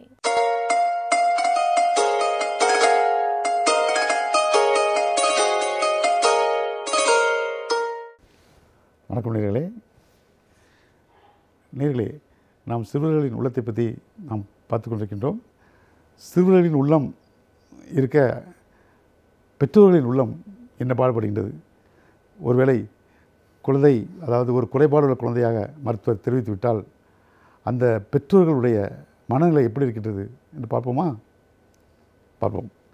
அதாவது எல்லா பெற்றோர்களும் தன் குழந்தை வந்து ஒரு சிறந்த குழந்தையாக வளர வேண்டும், நல்ல குழந்தையாக வளர வேண்டும், ஒரு கீழ்ப்பிடிந்துள்ள குழந்தையாக வளர வேண்டும், ஒழுக்கமுள்ள குழந்தையாக வளர வேண்டும் என்று தான் எல்லோரும் ஆசைப்படுவார்கள். ஆனால் மருத்துவர் ஒரு குறையை சொல்லிவிட்டால், குழந்தைக்கு இந்த குறை இருக்குது என்று சொல்லிவிட்டால் அவர்கள் அதில் முதலில் நான் சொன்னது போல் ஏற்றுக்கொள்வதில்லை. அதை ஏற்றுக்கொள்ளும் மனப்பான்மை அவர்கள் அது முடிவதில்லை இவரால். அதன் பிறகு அவர்கள் ஆர்கியூமெண்ட் பண்ணுறார்கள், முதலில் டினை பண்ணுகிறார்கள், அதாவது ஒத்துக்கொள்ள மாட்டார்கள், அதுக்கு பிறகு ஆர்கியூமெண்ட் பண்ணுறார்கள், அப்புறம் கோவப்படுறார்கள். அதன் 4வது கட்டமாக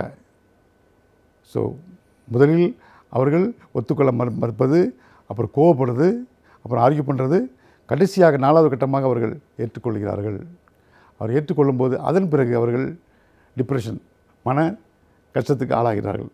4வது கட்டம் வந்து 5வது கட்டம் வரும்போது, ஏன் இந்த குழந்தை நம்ம ஒரு குறையுள்ள குழந்தையாக மருத்துவர் சொல்லிவிட்டாரே, இந்த குறையுள்ள குழந்தையுடன் நாம் வாழ்க்கை தள்ள வேண்டுமே, நாம் எப்படியெல்லாம் நாம் கனவு கண்டிருந்தோம், இந்த குறையுள்ள குழந்தையுடன் தான் நம்ம காலத்தை தள்ள வேண்டுமே, இந்த குறைவுடன் தள்ள வேண்டுமே, இந்த குழந்தை ஒருவேளை நான் ஆரம்ப காலமாக இருந்தால் நாம் இதுவரை அந்த குழந்தை முழுமையாக நாம் அதில் வெற்றி பெற்றிருக்கலாமே, நாம் காலம் கடந்து விட்டோமே என்று அவர்கள் உள்ள குமரல், குற்ற மனப்பான்மை அவர்களை நொண்டிக்கொண்டே இருக்கும். அவர்கள் அதிலிருந்து விடுபட வேண்டும். நடந்து விட்டது, இனிமேல் நாம் நடக்க போவதை பார்ப்போம் என்று தான் நினைக்க வேண்டும். அவர் அதுவும் இல்லாமல் அவர்கள் அங்கு சொல்வார்கள் இங்கு சொல்வதெல்லாம் கேட்டு அவர்கள் வந்து ஒரு மாதிரி ஒரு நிலைமைக்கு வந்து விடுகிறார்கள். கடைசியில் டிப்ரெஷன், மன அழுத்தம், மனச்சோர்வு நோக்கி போய்விட்டார்கள், மனச்சோர்வாகி விடுகின்றார்கள். ஏன் ஏன் ஆரம்ப காலத்தில் கண்டுபிடிக்க வேண்டும் என்று சொல்கின்றேன். ஒன்று, குழந்தையினுடைய நல்வாழ்வுக்காக, குழந்தைகளுக்கு டேமேஜ், குழந்தைகளுக்கு துன்பங்கள் அதிகம் வருவதற்கு முன்பாக உடல் மனம் டேமேஜ் ஆகின பிறகு கண்டுபிடிப்பதை விட அது ஆரம்பத்தில் கண்டுபிடித்தால் அந்த டேமேஜ் மிச்சப்படும். அதுக்காக நாம் ஆரம்பத்தில் கண்டுபிடிக்கின்றோம். இன்னொன்று என்னென்றால், பெற்றோர்கள் அதாவது ஒரு குறை இன்னும் தெரிந்து கொண்டோம் என்றால் தெரிந்துவிட்டால் அதை போக்க வேண்டும் என்பதற்காக எதை திண்டா பித்து தெளியும் என்று அவர்கள் நினைத்து கொண்டு யார் யார் சொல்கிறாலும் அங்கெல்லாம் போவார்கள். போயிட்டு பணவரையும் ஏற்படுகின்றது. பணவரையும் ஏற்பட்டு பொருளாதாரத்தில் அங்கே சிக்கல் ஏற்படுகின்றது. எல்லா பணத்தையும் செலவழித்து கடைசியில் மருத்துவரிடம் வருவார்கள். அங்கே போனேன் இங்கே போனேன் எல்லா இடம் போயிட்டு அவங்க சோர்ந்து போன நேரத்தில் தான் மருத்துவரிடம் வருவது. வந்து கேட்பாங்க. அப்புறம் ஆல்ரெடி டயர்டாகிட்டாங்க. இதுக்கப்புறம் நாங்கள் சொல்லும்போது இன்னும் டயர்டாகிறாங்க. அவங்களால முடியாது. ஏன்னா இருந்த பொருளெல்லாம் இழந்தாச்சு.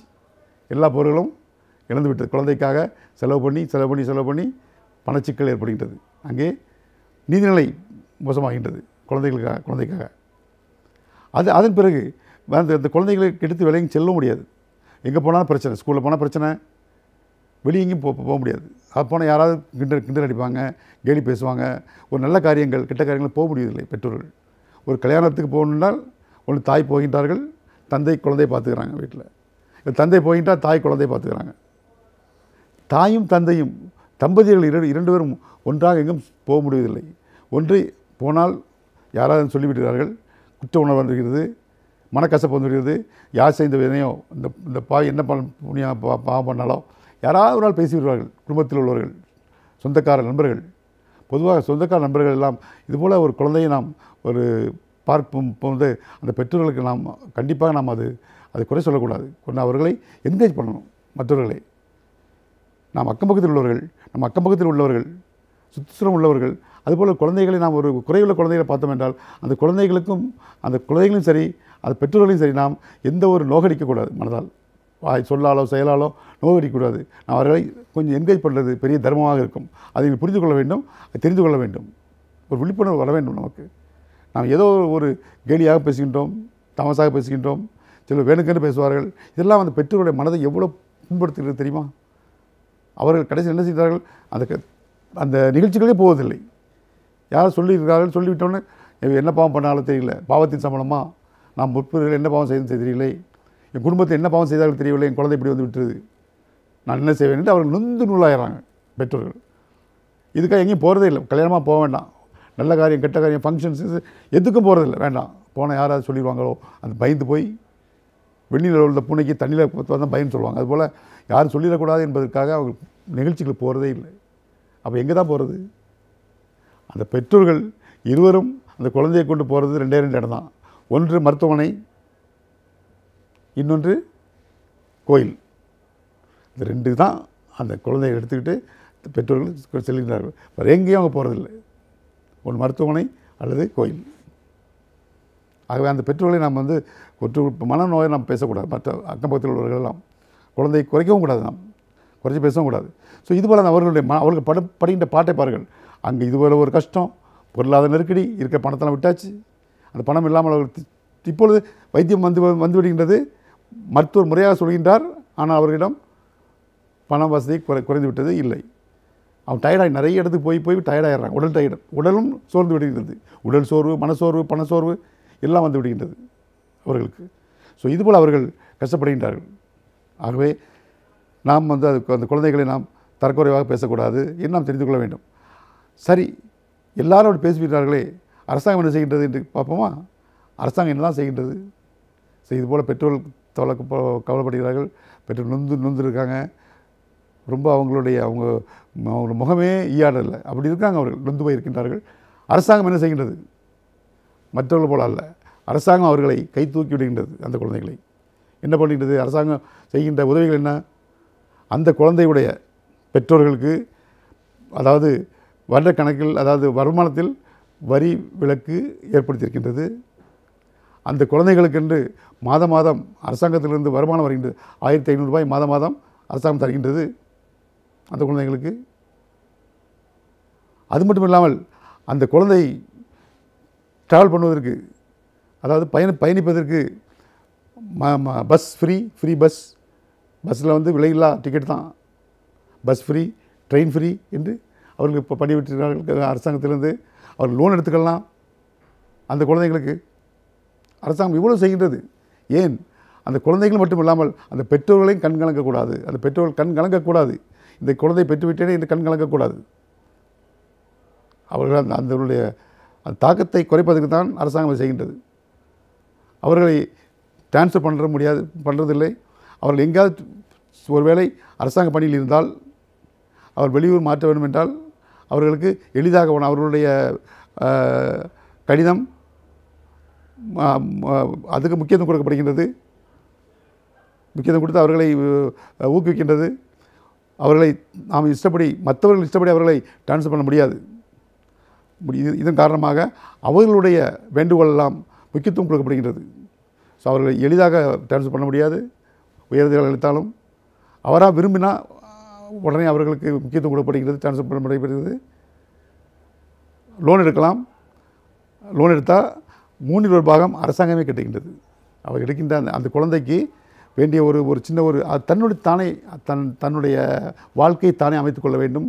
அதற்கு ஒரு பிடிமானம் வேண்டும் என்பது மற்றவங்களுக்கு பாரமாக இருக்கக்கூடாது. அந்த குழந்தை நாட்டுக்கும் சரி பெற்றோருக்கும் சரி பாரமாக இருக்கக்கூடாது என்பதற்காக அரசாங்கம் அவர்களை தனித்து அவர்களை ஊக்குவிக்க வேண்டும் என்று அதை செய்கின்றது. லோன் கொடுக்கின்றது. அது 2 பாகம் கட்டினா போதும். 1/3 கவர்மெண்ட்டே கட்டுகின்றது, அரசாங்கமே கட்டுகின்றது பணத்தை. வட்டி இல்லை. அவங்களுக்கு கோஆபரேட்டிவ் பேங்கில் தான் எடுத்தால் வட்டி கிடையாது. வட்டி இல்லாத கடன் வாங்கிக்கலாம்.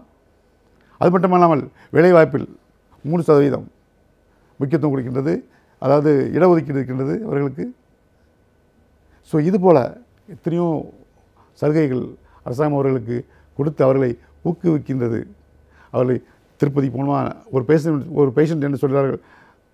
அந்த பெற்றோர் சொல்லியிருந்தார், சார் நாங்கள் திருப்பதிக்கு போயிட்டு 1/2 மணி நேரத்தில் நாங்கள் வந்ததே கிடையாது. இது வரைக்கும் திருப்பதி போய் சாமி கும்பிட்டு 1/2 மணி நேரத்தில் வர முடியுமா? 1/2 ஹவரில் வர முடியுமா? திருப்பதியில் முடியாத காரியம். ஆனால் இந்த குழந்தையை எடுத்து சொன்னோம் என்றால் அரசாங்கம் கொடுத்த ஐடி கார்டு, அந்த ஒவ்வொரு குழந்தைக்கும் அரசாங்கம் ஒரு ஐடி கார்டு கொடுக்கின்றது. அந்த ஐடி கார்டை காமிச்சேன் சார், உடனே போயிட்டு 1/2 ஹவரில் நான் சாமி தரிசனம் முடிச்சுட்டு வந்துட்டேன், என் பிள்ளையால் தான் என்று அந்த தாய் அந்த குழந்தை கொஞ்சுகின்றாள். அந்த கொஞ்சுவதற்கு தான் அரசாங்கம் இதை செய்கின்றது. அந்த குழந்தை பெற்றுவிட்டேனே என்ன அந்த குழந்தையை நிராகரிக்காமல் அந்த குழந்தையை எடுத்து முத்தம் கொடுக்குறாங்களே, அதுக்காகத்தான்.